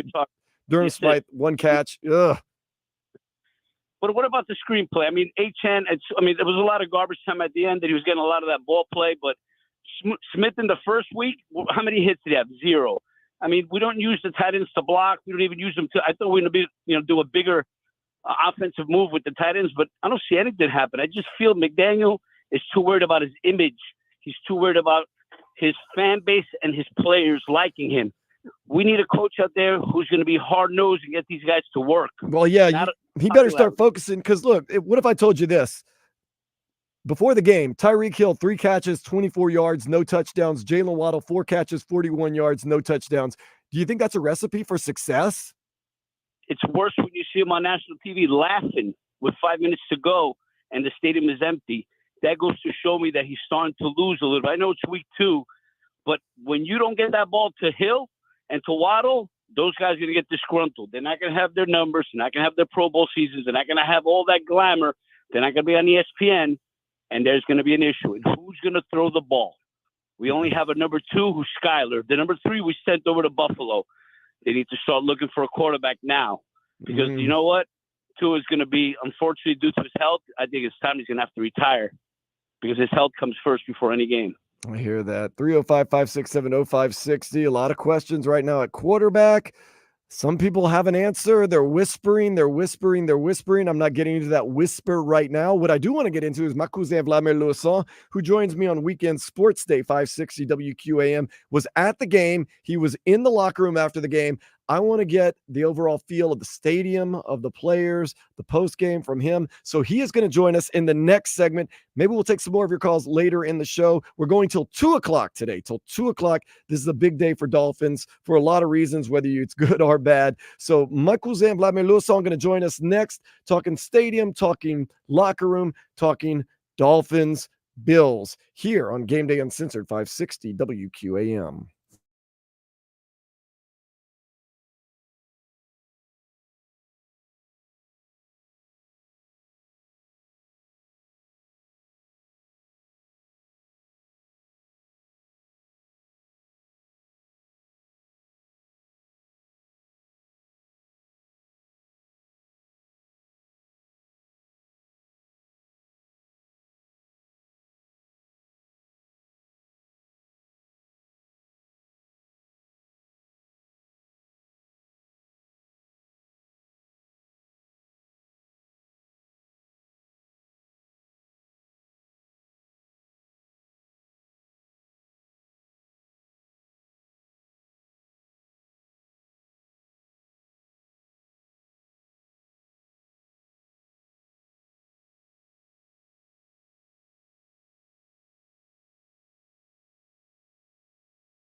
Edition on AM 560 Sports, WQAM, FM 99.9 HD2, and always live on the free Odyssey app. Sponsored by South Florida Lexus dealers, Tito's Handmade Vodka, Edmore Sawgrass Cadillac, JM Lexus, and Williamson Automotive. Got to give it to my dude, Heath Colt over there on the Twitch. He puts in, don't overreact. This ain't the 90s. When if you started the season 0-2, it was a death sentence. This is a new era. A team can recover even from 0-3. I like that. I'm just going to leave it at that. I'm not going to get into what personnel problems we have and anything like that. It is not a death knell. So for everyone out there in Dolphin land saying, oh, it's over, this season's over, go get quarterback A or quarterback B, I don't want to get into that just yet. What I do want to get into is my cousin Vladimir Lewisson. You can hear us usually on weekends, Saturday, Sunday, noon to 4, on a show called Sports Day here on 560 WQAM. Vlad was at the game. Vlad was in the locker room afterward, and Vlad is with us right now. Vlad, tell me something good. They got a game, not this Sunday, but 10 days from now. Oh, whew. Seattle, 4:05. Yeah. In that's Seattle. The only thing I can tell you that's good. That there's another game following this game. What was the mood in the locker room? Was it a concern? Was it worried? Was it upset? Like, kind of set the stage for us, because I'm sure there was a gamut of emotions like I'm going through right now. It was a gamut of emotion, but I think what happened is because of the severity of the injury, it was more concern for Tua. They did say that they spoke to him in the locker room. He seemed, he was good. So that, the players were happy to see that, he was able to talk and move around the locker room. But, there's absolute concern because they don't know the severity of the concussion. And obviously with the history of concussions he's had before, nobody knows really the time frame of when he may come back, if he will come back. Everything's up in the air right now. So you were at the game, you were in the stadium. Take us through the emotions, and what was the crowd kind of acting like and feeling like pre-concussion? Was there anger? Was there frustration? Was there hope? What was going on? No, if we're talking about right before kickoff, everybody was excited. They wanted to get their revenge against the Bills. Buffalo, Bill Mafia came strong, but there was more Dolphin fans to me than there were Bill fans. And everybody was good up until that first turnover. Once that first turnover went, it was like, all right, cool. This is gonna be a tougher game.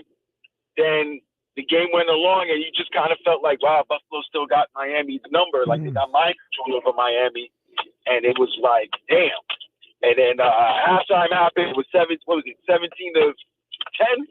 It was 17-10, and Buffalo was going to start the third quarter, and you were just hoping when they get the ball back to start the third, you were just hoping get a stop, and then get the offense going like it did in the second half of the Jacksonville game. But that never happened. And once Tua got hurt, all the wind went out the sails of the Miami Dolphins fan base.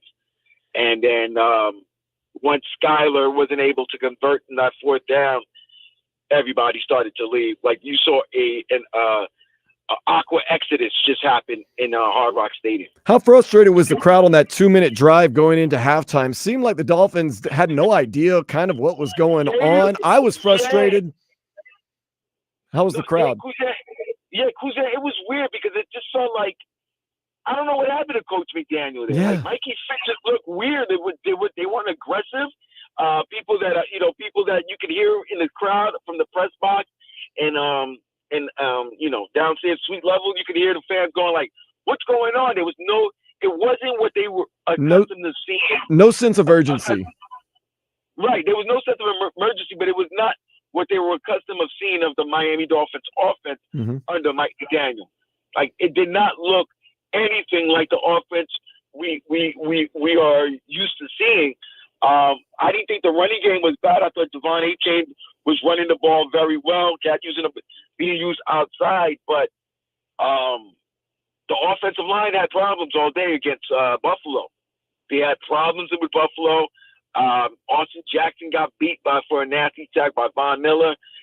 It was bad. It was, put it this way, a lot of people were saying this was a statement game. This was a game after the loss in Week 18 to the Bills for the AFC East title, this was going to be a game you wanted to see Miami come with some sense of urgency, some sense of like, we're not taking it anymore. And it didn't happen. Even after that first interception, when Tua threw it, and he was laughing it off, it wasn't a laugh like, it didn't feel like a laugh like, oh, man, my mistake. You know, it was just like, all right, these guys seem to have our number. I don't want to show any cracks in the floor, in our game, but they looked shell shocked to be honest with you. They looked shell shocked during the game, and then they were definitely shell shocked after Tua was injured. So were they starting to look shell shocked even after the first turnover, or did it happen later in the game? In your opinion? I think it was later in the game. Okay. I think when it got 17-3. Yeah. Even though they scored, 17-7. 17-7. Even though they scored to make it 17-10, it was not it was a team that like the 3 points was almost they got the 3. It was good, but you could tell like they wanted the 7. Like they wanted the 7 going to halftime, 17-14, knowing they didn't play their best first half, and they could adjust and play better in the second half. It was 24-14. It was 24-14. They gave up 17 in the second with those turnovers and the fourth down. Yeah. I want to ask you this, Bud. How tense and quiet was it when Tua went down? Was there like a hush over the crowd and just absolute hush over the crowd? Like it was a hush because they didn't know. Because here's the thing: you saw the injury, but then you didn't. When you start seeing the fingers move the way they did, it was like, oh, oh man, like what's going on? Like our quarterback, he's hurt, and you didn't know the severity. And where we sit, Dan, we get to see them leaving and walking to the locker room. And trust me, I'm a diabetic.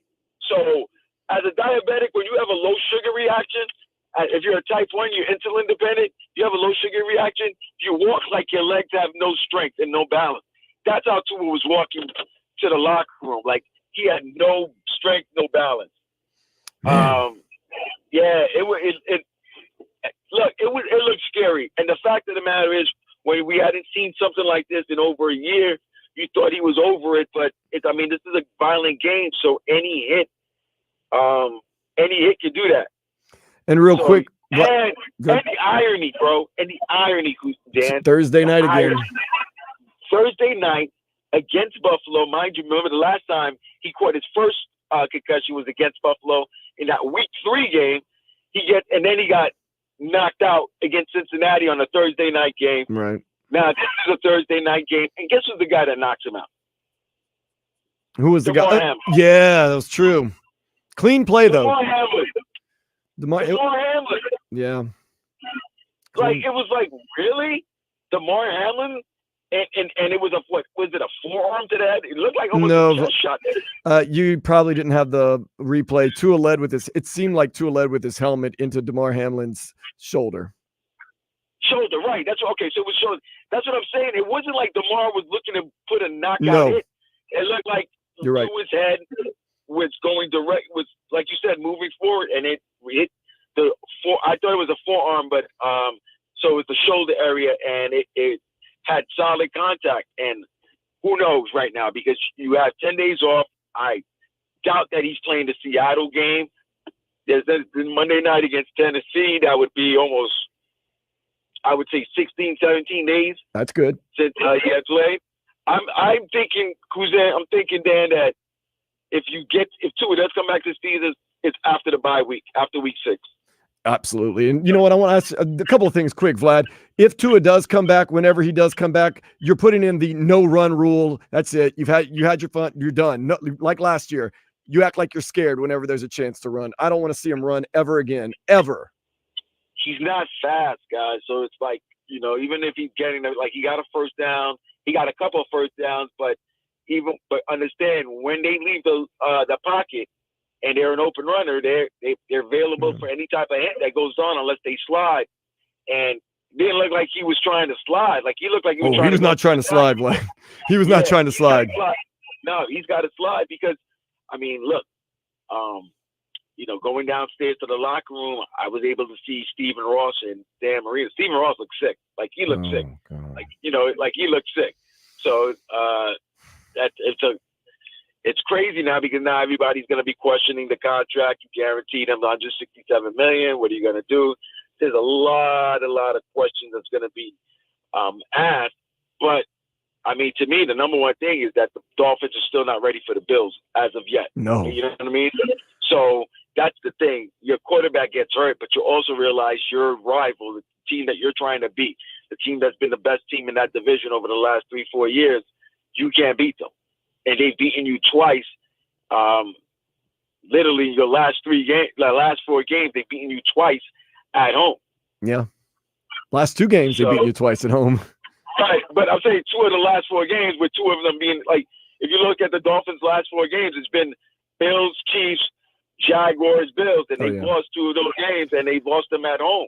So when you play them later in the year in Buffalo, I mean, it's something. And I think a lot of people were starting to question what Mike McDaniel was doing with the offense, because, I mean, let's think about it. The offense does not look very well. No. Not look good at all. Not look good at all. Vlad, 2 quick things before you go. 2 quick things before you go. When the clock hit 000s at the end of the game, how many Dolphins fans were still in the stands? There wasn't many, but the DJ was playing some good 70s music, and people were moving to it. I'm glad you bring that up. Thursday night, I'll see you at Duffy's Implantation. Absolutely. Say hi to Justin and my girl Sabrina. And then, of course, next weekend, we'll be on for a sports day. Just check us out. Check out social media. So, Vlad, thank you so much for your coverage. You're going to be checking in all year long for home games. I'll see you Thursday, though, at Duffy's Implantation. We're going to live the life. Thank you so much, cousin. All right, my cousin. Have a good one. Much love right there. That is Vladimir Louis-Saul. He was live at the stadium all game long. Tells you Stephen Ross looking a little white, pale. White as a ghost. Yeah, I don't blame him for looking white as a ghost for many reasons. And you can deduct for many reasons why he was looking a little sick around the gills. A lot of things going on probably through his head right now with Tua Tagovailoa suffering that concussion late in the 3rd quarter. And his, let's just say, status questionable.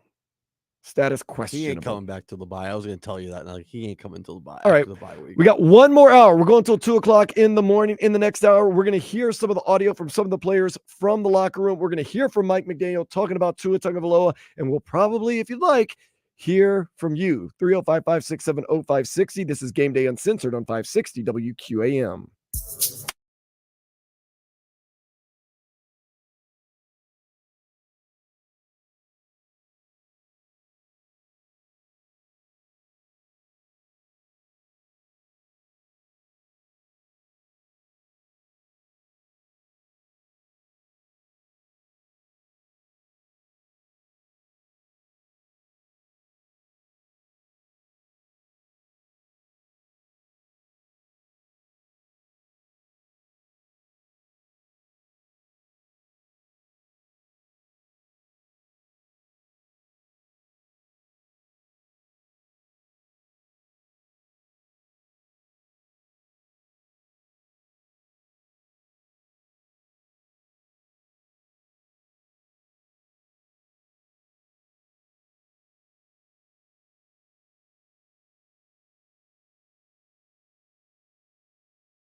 WKIS HD2 Boca Raton, an Odyssey sports station. Powered by Anajar and Levine Accident Attorneys. Call 1-800-747-FREE. That's 1-800-747-3733.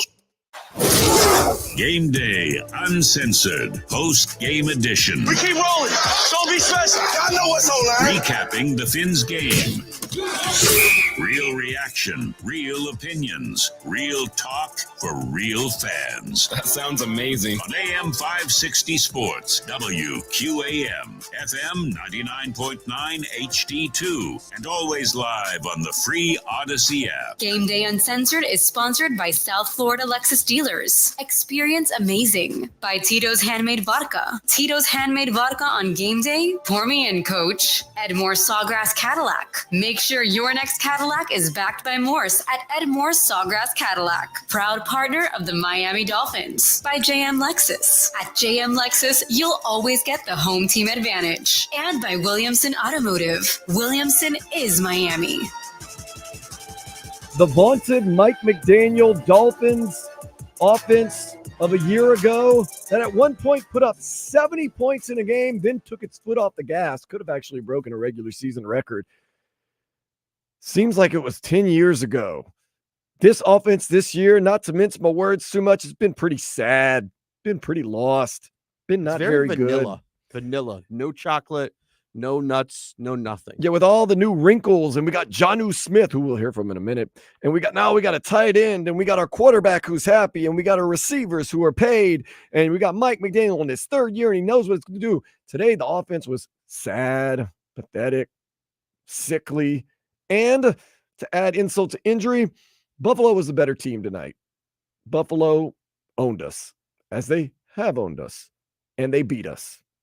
Hands down, just straight up, came into our house in front of the whole wide world, like Kendrick Lamar says, and they're not like us, hid the Bible and beat us.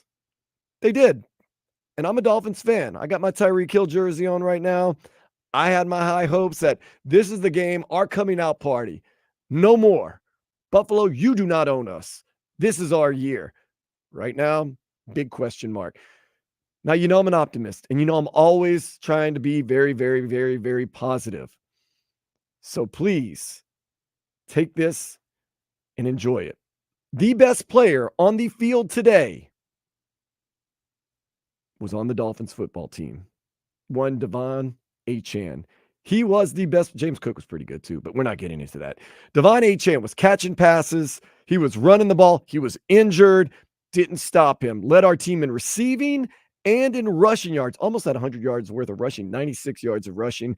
Seemed to be the only one out there with a huge heart in his chest, just going nonstop. Best player on the field tonight. So I said, you know what? We got to hear from Devon Achane. Vlad caught up with him in the media scrum, and here's what running back one had to say. Always take that perspective in every single game. We're always taking every single game. I've seen your starting quarterback getting hurt like that.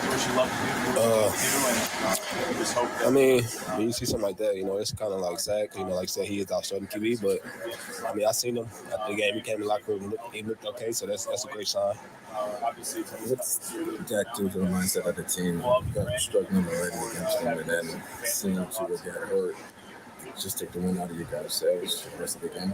I mean, the mindset don't change, man. I feel like, you know, we still got to come in with the same mindset as we want to win. We want our starting QB, but at the same time, I mean, it was next man up, so we got to go out there with whoever. You know, what does it seem about this team that seems to have you guys' number over the last 2 seasons? Yeah, I can't tell you, man. I just feel like they be the better team that day, so I feel like we had a lot of turnovers, so we lost turnover battles. So if you can't win games when you lose turnover battles, so I feel like that was something that played a big part in today's game.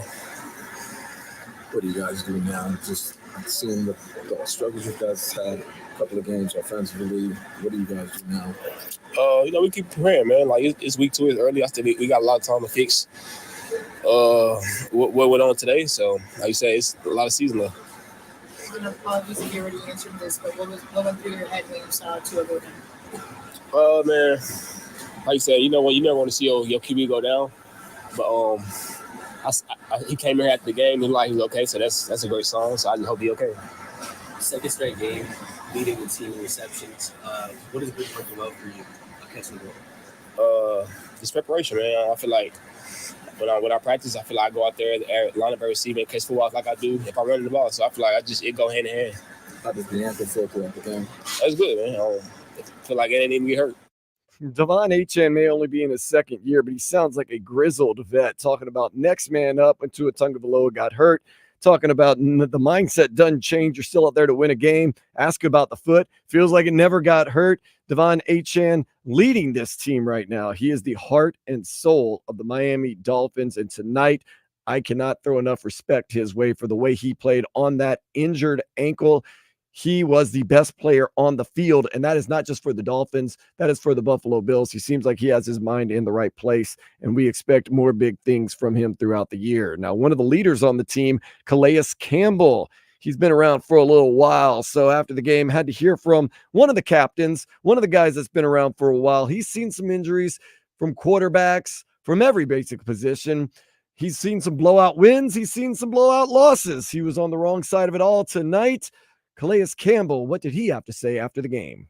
How difficult to see the head of the snake go down, per se, in Tua, your quarterback, go down the way he did, and he has a history of concussions. I'm sure that's got to be tough to see as a veteran. Have you seen this many times before? Yeah, you never like seeing him, go down. Tua's such a great guy.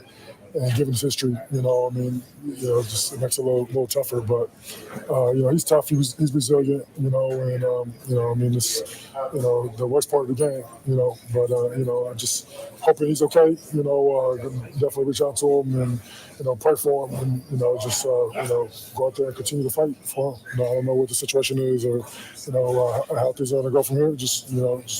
But be a good teammate, be there for him and support him take his back weight.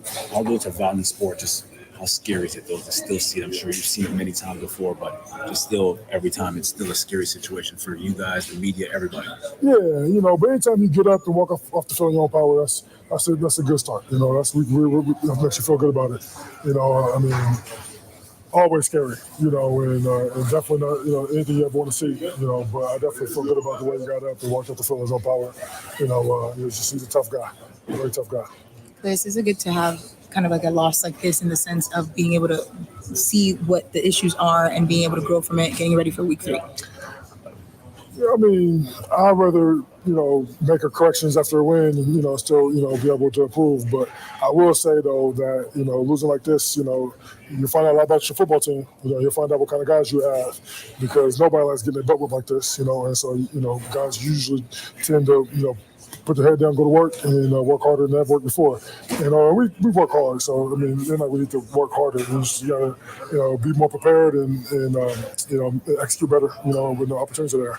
I can speak from what I know on defense. Too many big plays. Too many explosives. And it's usually just either blown assignment or somebody trying to do too much. And so we just gotta improve on that. But that's usually kind of early football. Week 1, week 2. It's early football. Same thing last week, and last week we were able to win a ball game, doing some of the same stuff.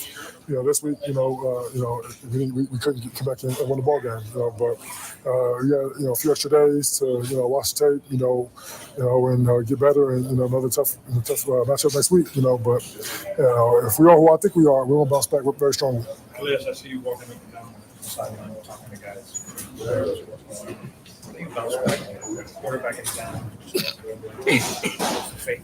Yeah, I think the biggest thing is you just keep fighting, right? It's football. It's not always going your way. And, you can't control what happens, right? Whatever happens is out of your control. But what we can control is how we fight, our effort and technique, just the mentality we have, and so I just told guys, stay locked in, keep fighting, and whatever happens, happens. It's a new thing, so when you go out there and you see it. Oh yeah, we got a lot of fighting this. We got a lot of fighting this. A whole lot. No doubt in my mind at all. This team, we have a whole lot of guys that are competitive and love the game of football. And we'll play. I don't care if we're down 100 points. We're gonna play that last play like it's play it again. Appreciate you, friend. Thank you. Calais Campbell keeping it a buck right there, basically saying, I'd rather learn more about my team when you win than get your butt whooped like we did tonight. But he says we're going to learn more about ourselves and we're going to get better. And he was going up and down the sidelines, encouraging his teammates and, of course, as we all are, hoping the best for Tua Tagovailoa. One guy that I'm not going to say had a breakout night because despite other than Devon Achane, there was nothing really to write home about. But it did seem like Jonnu Smith, the tight end acquisition that we got in the offseason, was a little more utilized. Maybe a package was in place. We had heard there was supposedly a package in place that they were going to unveil tonight. Last game against the Jacksonville Jaguars, 1 reception, 7 yards. Today, though, they seemed to make a concerted effort to target him more. He had 6 receptions for 53 yards after the game, caught up with Jonnu Smith in the locker room. After the game, or did they see him around? Yeah, man. The guy, man, is just full of energy, man, and he's always optimistic and positive, and that's what you want in your leader, man. So it was all, it was good to see him with a smile on his face and coming in here and checking on guys. You know what I mean? Like, he checking on other guys. You know what I mean? Like making sure we good. You know what I mean? That's the kind of guy he is, man. That's who he's dealing with. So. I'm just, we just, gonna move forward as we're supposed to. You've been watching Skyler since OTAs. Where's the team confidence level in his ability to lead? I think we got confidence in everybody that's on his roster. That's why they're here. And whatever the situation calls, that's the situation that we'll be in. You know what I mean? We're gonna rest up this weekend and get ready for our next game. And pretty sure we'll be fine. We'll be just fine. Jonnu, obviously a L, all losses stink. But when you compound that, losing the quarterback, losing by that kind of margin, and losing to a team that pretty much has you guys numbered, how much they sting even more? Yes, it hurts. It should hurt if you are competitive, and it hurts because you put so much into it. You know what I mean? Sometimes you come up short. This game is a humbling game, man. And you go back to the drawing board and. You figure out, what you did wrong, or what you should have did differently. But, you look at it and, just sometimes it don't go your way, man. Sometimes that hurts. All the time that hurts. When it doesn't go your way, you put so much into it, especially when you put a lot into it. We know how much we put into this week, into this entire season. And, we are thankful that we got week 3 coming up and that we got this weekend of rest and we got everything in front of us still, and we're going to learn from this. That's what's going to make us a better team. Let's grow from this. Jonnu Smith said it right. I don't know if it gets any worse than this. Buffalo Bills come into your house on national TV, turn over right away, take the lead, outplay you, beat you up. Tua Tagovailoa gets a concussion, is knocked out of the game. Your backup quarterback is in. You were beat in pretty much every single facet of the game. And now huge question marks surround Tua Tagovailoa. Is this offensive line really as bad as they look tonight? Is this defensive line going to have as much trouble? Where was Tyreek Hill? Where was Jalen Waddle? Worst case scenario, if you ask me, this for the Dolphins is as bad as it gets. And hopefully this is rock bottom and it's only up from here. But yeah, if you would have said at the beginning of the season, what would be the worst thing that could happen? Well, there's a lot worse, but this is as low as I probably could have thought of it. This is the lowest we're at right now. Yeah, I couldn't have. I mean, really, there are not a lot of positives that you can take from tonight outside of Devon Achane, who played injured and played like a champion all night. This is bad. Your rival team that's been winning the AFC East, week 2, Thursday night, Tua with the injury. The way you played, the way they played you, the way they dominated the ball, the way everything went wrong for you, the way that you were trying to change the narrative, and they basically reassured you that the narrative is still the same. Right now, as a Dolphins fan, hopefully you're saying rock bottom, onward, upward from here. Good news, it's only week 2. Only week 2. And you heard Jonnu Smith.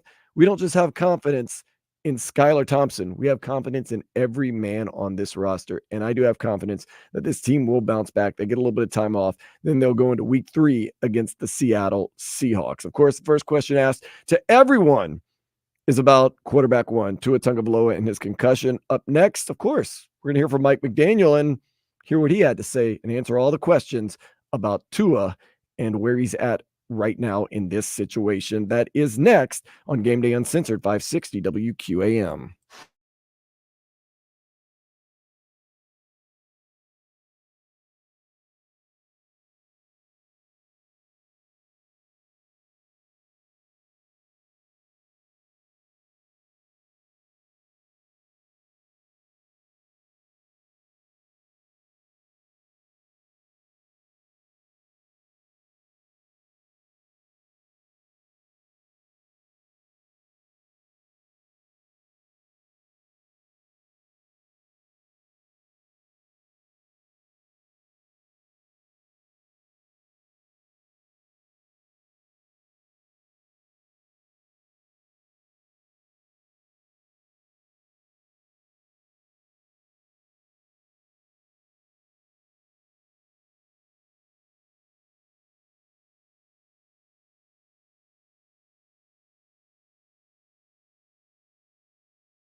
Anytime. Get it now and make WQAM your favorite station. Time for more Game Day Uncensored, Postgame edition on AM 560 Sports, WQAM, FM 99.9 HD2, and always live on the free Odyssey app. Sponsored by South Florida Lexus Dealers, Tito's Handmade Vodka, Edmore Sawgrass Cadillac, JM Lexus, and Williamson Automotive. A lot of question marks about the Dolphins tonight. One thing that is not questioned, the Bills absolutely own us. Nothing you can say about that.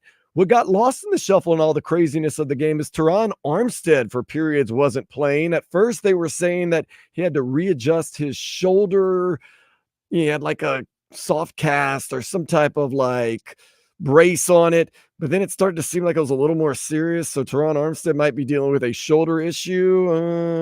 But really, the main thing that people are worried about, Tua Tagovailoa once again has sustained another concussion late towards the end of the third quarter. He ran for it on fourth down, did not slide.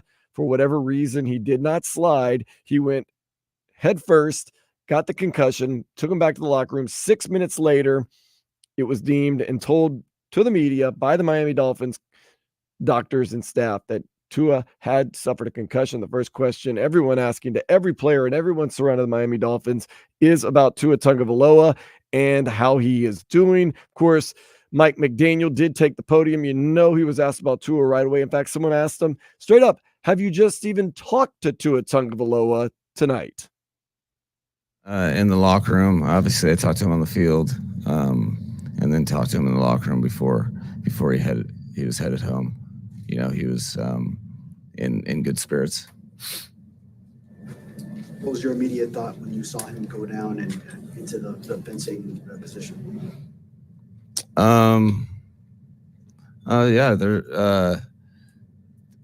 My thought was concern, and I was just worried about my guy. So,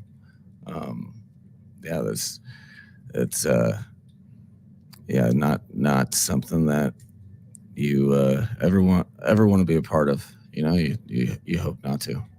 Mike, obviously it's very early in the process with Tua. Do you foresee a trip to the injured reserve list, or do you have any insight on that? You know, as right now, I'm not really.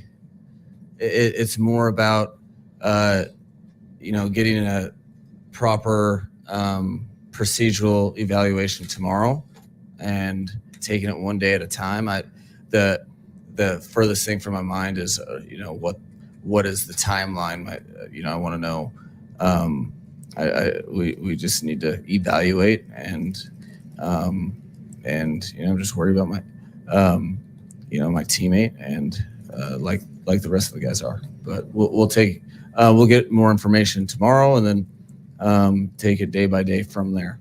Mike, regardless of how he progresses through protocol from here, how will what happened in 2022 impact how you and the team handle Tua this time around? I think it's important to approach each and every situation much like approach every injury with it, which is basically, all right, we're going to handle this particular situation with this particular player. Every situation is unique to its own. So, I think there's, for me, I'm not worried about anything that's out of my hands in terms of, I'm just worried about the human being, and he'll drive the ship when we get the appropriate information. But it's day by day health is what I've really try to approach all the stuff that way, particularly with concussions. Like, do you think it's safe for Tua to play football, considering he's had 4 concussions in I think 4 or 5 years?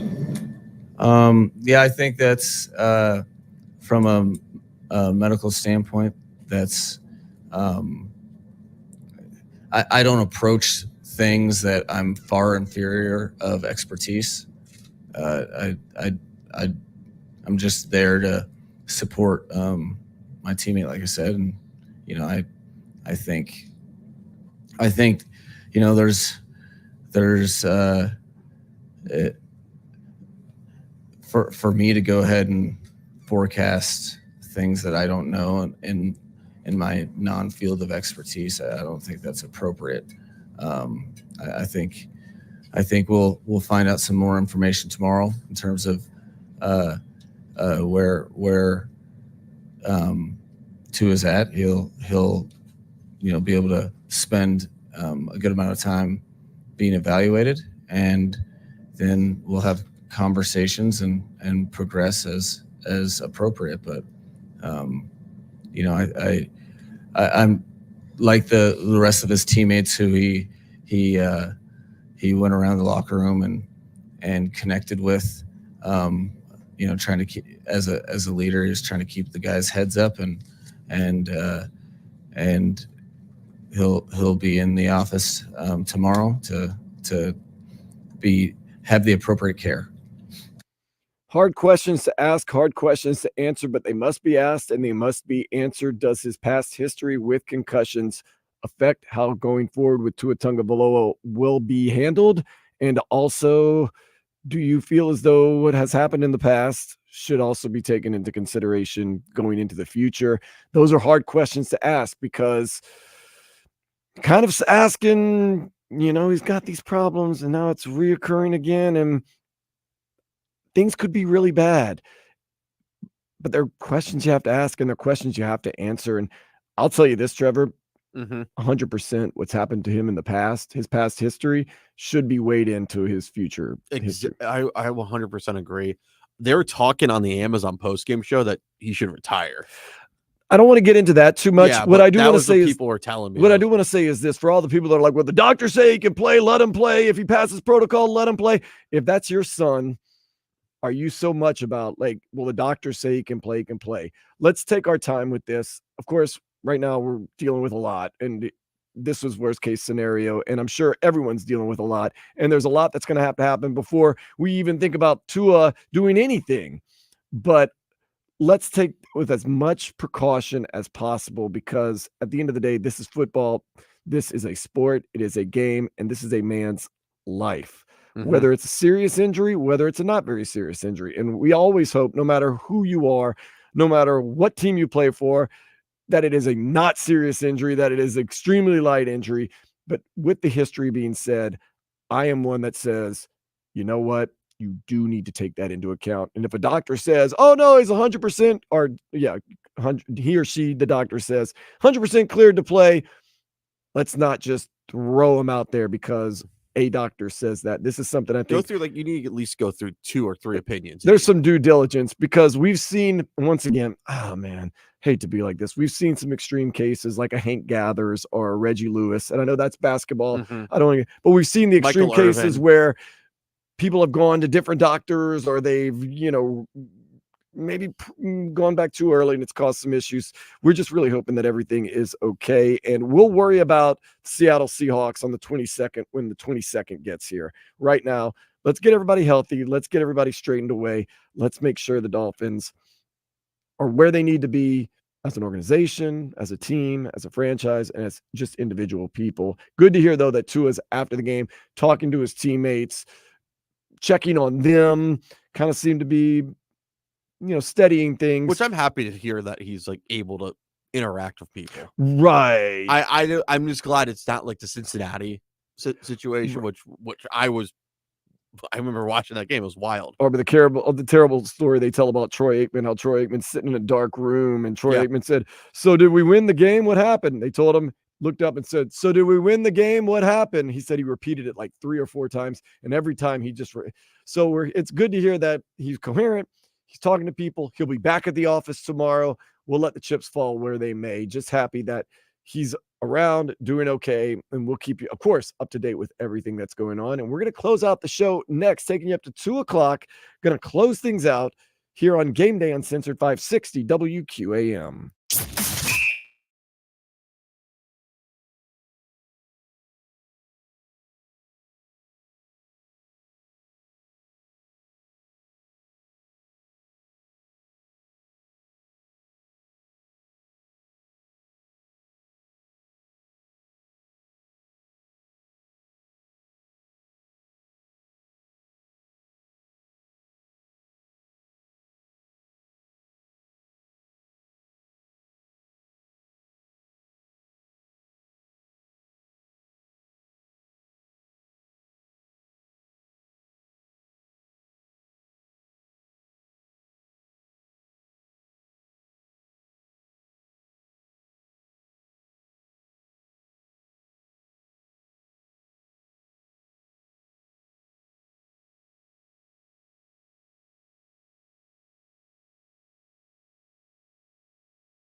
South Florida Lexus dealers. Tito's Handmade Vodka, Edmore Sawgrass Cadillac, JM Lexus, and Williamson Automotive.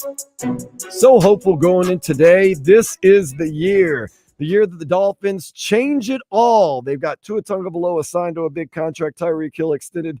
Jalen Waddle, he's got the contract extension. Mike McDaniel, we've locked him in. It seems like everybody is happy. Jalen Ramsey, you need some, you got some. Whatever you need, no excuses this year. We're going to get everybody out there. We're going to get things going. We're going to find ways to win. Week 1, you take on Jacksonville. Slow start. No worries, though. Second half team, like Tyreek Hill said, you're not front runners anymore. We came from behind. You can't say that about us. Things are starting to change. Heck, in week 2, we get the Buffalo Bills here. National TV, our house. No excuses for them because there's no sun in their face. There's no heat. It's at night. We're going to go in there. We're going to change the narrative. We are going to go out there, beat Buffalo, and we're going to go onward and upward. We are going to win the AFC East. We are going to win our first playoff game in 24 years. And who knows after that? More great things. Now, nope. That's not as easily done. Buffalo came in here and seriously, honestly, just handled us. They just beat us straight up. I can't say anything other than that. They were the better team tonight. They outplayed us in all aspects of the game, except Devon Achane was the best player on the field today. Wasn't enough, though. They bullied us at the line on both sides. They had big plays. They exposed us. We turned the ball over. They outplayed us. When they needed plays, they made plays, whooped us. Tua Tagovailoa gets a concussion. Now, that's a big question mark going forward. Got your work cut out for you. Oh, man. Like I said earlier, could it be any worse? Could it have gotten any worse? Of course, it can always get worse. But if you would have run through the list of bad things that could have happened, I would have said, oh, that's a lot of bad things, but not all of those bad things can happen.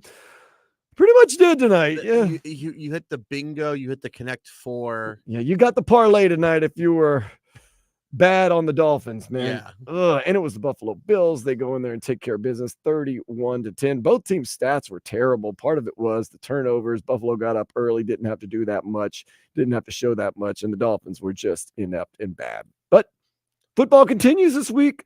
We got so many exciting games. Let's go through the 1 o'clock slate on Sunday.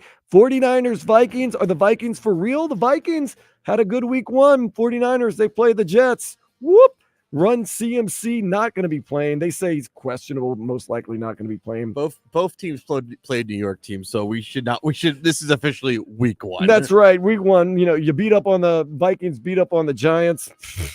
49ers beat up on the Jets. Did you see the Giants fans booing Daniel Jones? Rightfully so. Yes. Well, I don't boo players, but yeah, I can understand. Giant fans stayed when Daniel Jones was leaving through the tunnel to the walkway. All the Giant fans started booing him. Cam Ward, how would you look in that red, white, and blue? No. We do not belong. He does not belong in the NFC East. I'm just saying. No. Seahawks, we're going to be playing them on the 22nd of this month. That's the Dolphins' next game, believe it or not. They're taking on the Patriots. Of course, we got the Patriots twice this year. The 1-0 Patriots. Seahawks also 1-0. That is going to be at 1 o'clock. The stinker game of the week, although the Bagel Bowl. The Dolphins did a pretty good job of stinging it up tonight. No. The Bagel Bowl belongs to the Washington football team and the New York football Gigantes. Well, when you're a Eagles fan, of course, you hate both of these teams, the Giants and the Commanders. Who wants to see Jaden Daniels play? Because that's the only thing pretty much worthwhile in that game. Although, we got some LSU guys for both teams. We'll see how that goes. Chargers, Panthers. I was going to say, let's see if the Chargers are for real. The only thing we know that is absolutely for real this season, the Panthers absolutely suck. They blow. I mean, honestly, when the Saints put up a 47-10? Yes. And that's bad. Who do you think will put the most points on the Panthers this year? They play the NFC East this year. I can't. I'm not going to do that.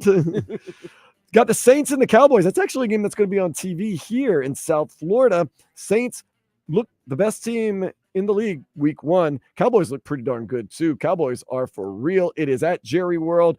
I'm expecting the Cowboys to beat the Saints pretty badly. And I'm a diehard Saints fan. We'll see. Derek Carr, can you keep it going? Cowboys, we'll see. Can they keep it going? Should be an interesting one. Another 1 o'clock game. The Colts and the Packers. No, thank you. That's not going to be in my Sunday ticket. No, Malik Willis versus Anthony Richardson. I'm out, dog. I'm out.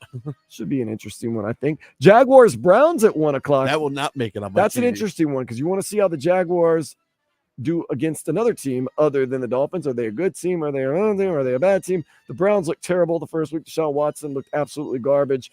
But you're going to be playing the Browns later on this year, so it's good to kind of scout them, kind of give yourself a measuring stick going into week now 3. Maybe you'll see Jameis Winston by then, maybe.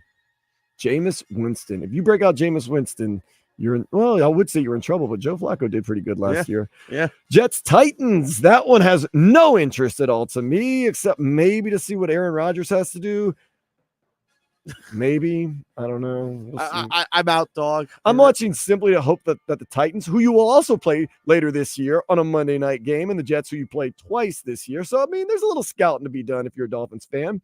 Buccaneers Lions. That's a good game. That's my number one game of the weekend to watch. Bucks made the playoffs last year, won a playoff game. Lions, outside of a Dan Campbell terrible decision, could have been in the Super Bowl. Lions, they are for real. Are they real? We'll see how Classic they do against the NFC Buccaneers. Central game, by the way. Classic NFC Central day. NFC Central. How about that? Back in the day. Yeah. Raiders, Ravens. I'm starting to lose a little bit of hope in the Raiders. The Ravens did look good in week 1. Unfortunately, Patrick Mahomes. Speaking of having people's numbers, Lamar Jackson, you're a great player. Patrick Mahomes has your number, but then again, Patrick Mahomes has everybody's number except Joe Burrow. And they play each other this Sunday, 4:25. Will Joe Burrow wake from his slumber? Last week, he was absolutely miserable. Will his wrist get better? And will the Bengals do what they do? Actually test the Kansas City Chiefs. I'm worried about Joe Burrow's wrist. I want to see if it's strong. Let's wait till Sunday at 4:25 when the Jets and the Chiefs face off. Bengals and the Chiefs. I'm sorry, the Bengals and the Chiefs. The Bengals are 0-1. No surprise there. They always start really slow. Bengals always start slow. Chiefs always lose a game where you're like, wait, are they still the Chiefs? They're still the Chiefs, but they might lose. We'll see. Of course, at 4:05, you got the Rams and the Cardinals. Are you going to get the good Kyler Murray? You're going to get the bad Kyler Murray. You get the good Kyler Murray, Rams, watch out. That'll be a fun game, though, if you have good Kyler Murray and good Matthew Stafford. That's a barn burner. Matthew Stafford, the only other quarterback week 1 to have over 300 yards. Him and Tua Tagovailoa. Still wasn't enough. They lost to Detroit in overtime. Ooh, Steelers Broncos. I'm out, dog. Sunday, 4:25. That was supposed to be Russell Wilson's revenge game against those Broncos who just ruined his life. Well, he's not even going to be playing. He's the worst. Wilson. He's had the worst Justin fall. Bo Nix. I guarantee, Justin Wilson. Guarantee. I will say this: Donovan McNabb and Russell Wilson are the biggest fall from Russell Wilson. He's had the worst fall from grace. Justin Fields will be starting for the Steelers. Justin Fields could start the season 2-0, and maybe he throw a touchdown. Let's not get too ahead of ourselves. Maybe end Russell Wilson's career. Just saying. Hey, it's not the first time someone lost to Russell Wilson. Yeah, I'm telling you. So you got Sunday Night Football, 8:20, Bears, Texans. Exciting for the fact that you got C.J. Stroud, who seems to be the best quarterback in the draft 2 years ago. And then last year's draft, the guy who could be the best quarterback in that draft, Caleb Williams, although Jaden Daniels might have something to say about that. That's my LSU bias nonetheless. They're on line 1. Yeah, still a quarterback matchup that's exciting. And then, Trevor, I'm telling you, you can get drunk on Monday night. You don't have to worry too much about all the details of the Eagles-Falcons. The Falcons are not a good team. I will stand by that. The Eagles, at least at the beginning of the season, are a good team. I'll stand by that. Yeah. Eagles, Falcons, 8:15 Monday night. You should just come on out to Funky Buddha at 7:30. I'll start trivia. We'll drink, eat, and you can keep an eye on the Eagles beating up on the Falcons. Dan, it's the start of the Eagles do the NFC South tour. We may have to do a bet for this Eagles Saints game. Oh my goodness. I don't feel like doing that. Do not feel like doing that.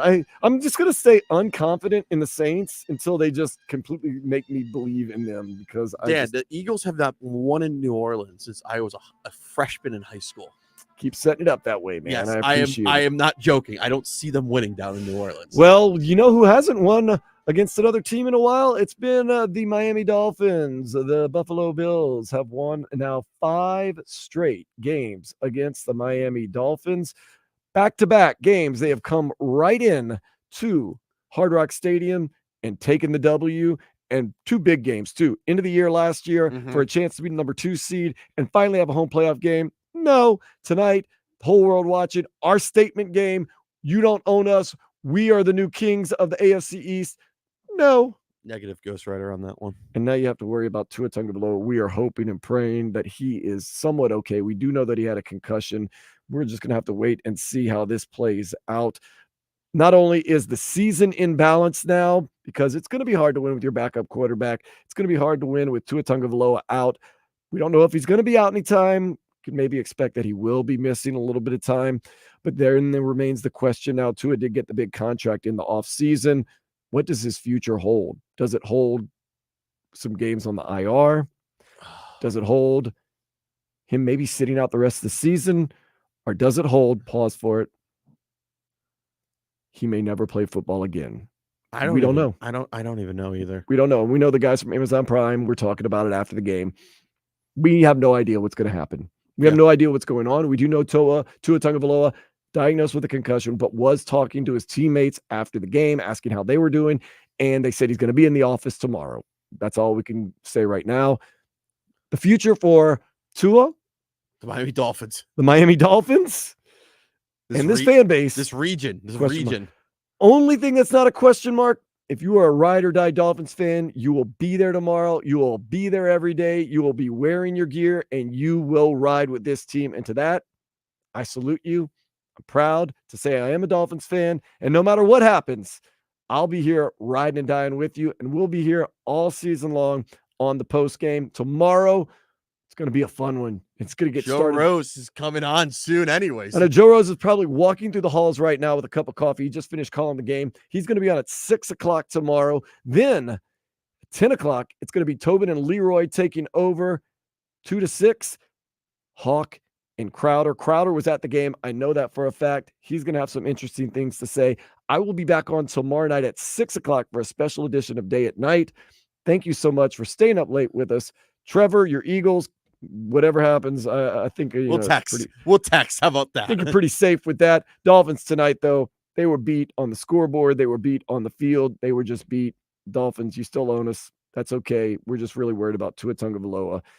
Onward and upward, hopefully. Hopefully this is rock bottom for the Dolphins and week 17 and into the playoffs. And at the end of the season, we look back and say, remember that week 2 where we thought we were just destitute and desolate? The season was over. It was only upward from there. What a season we've had. So look at the bright side.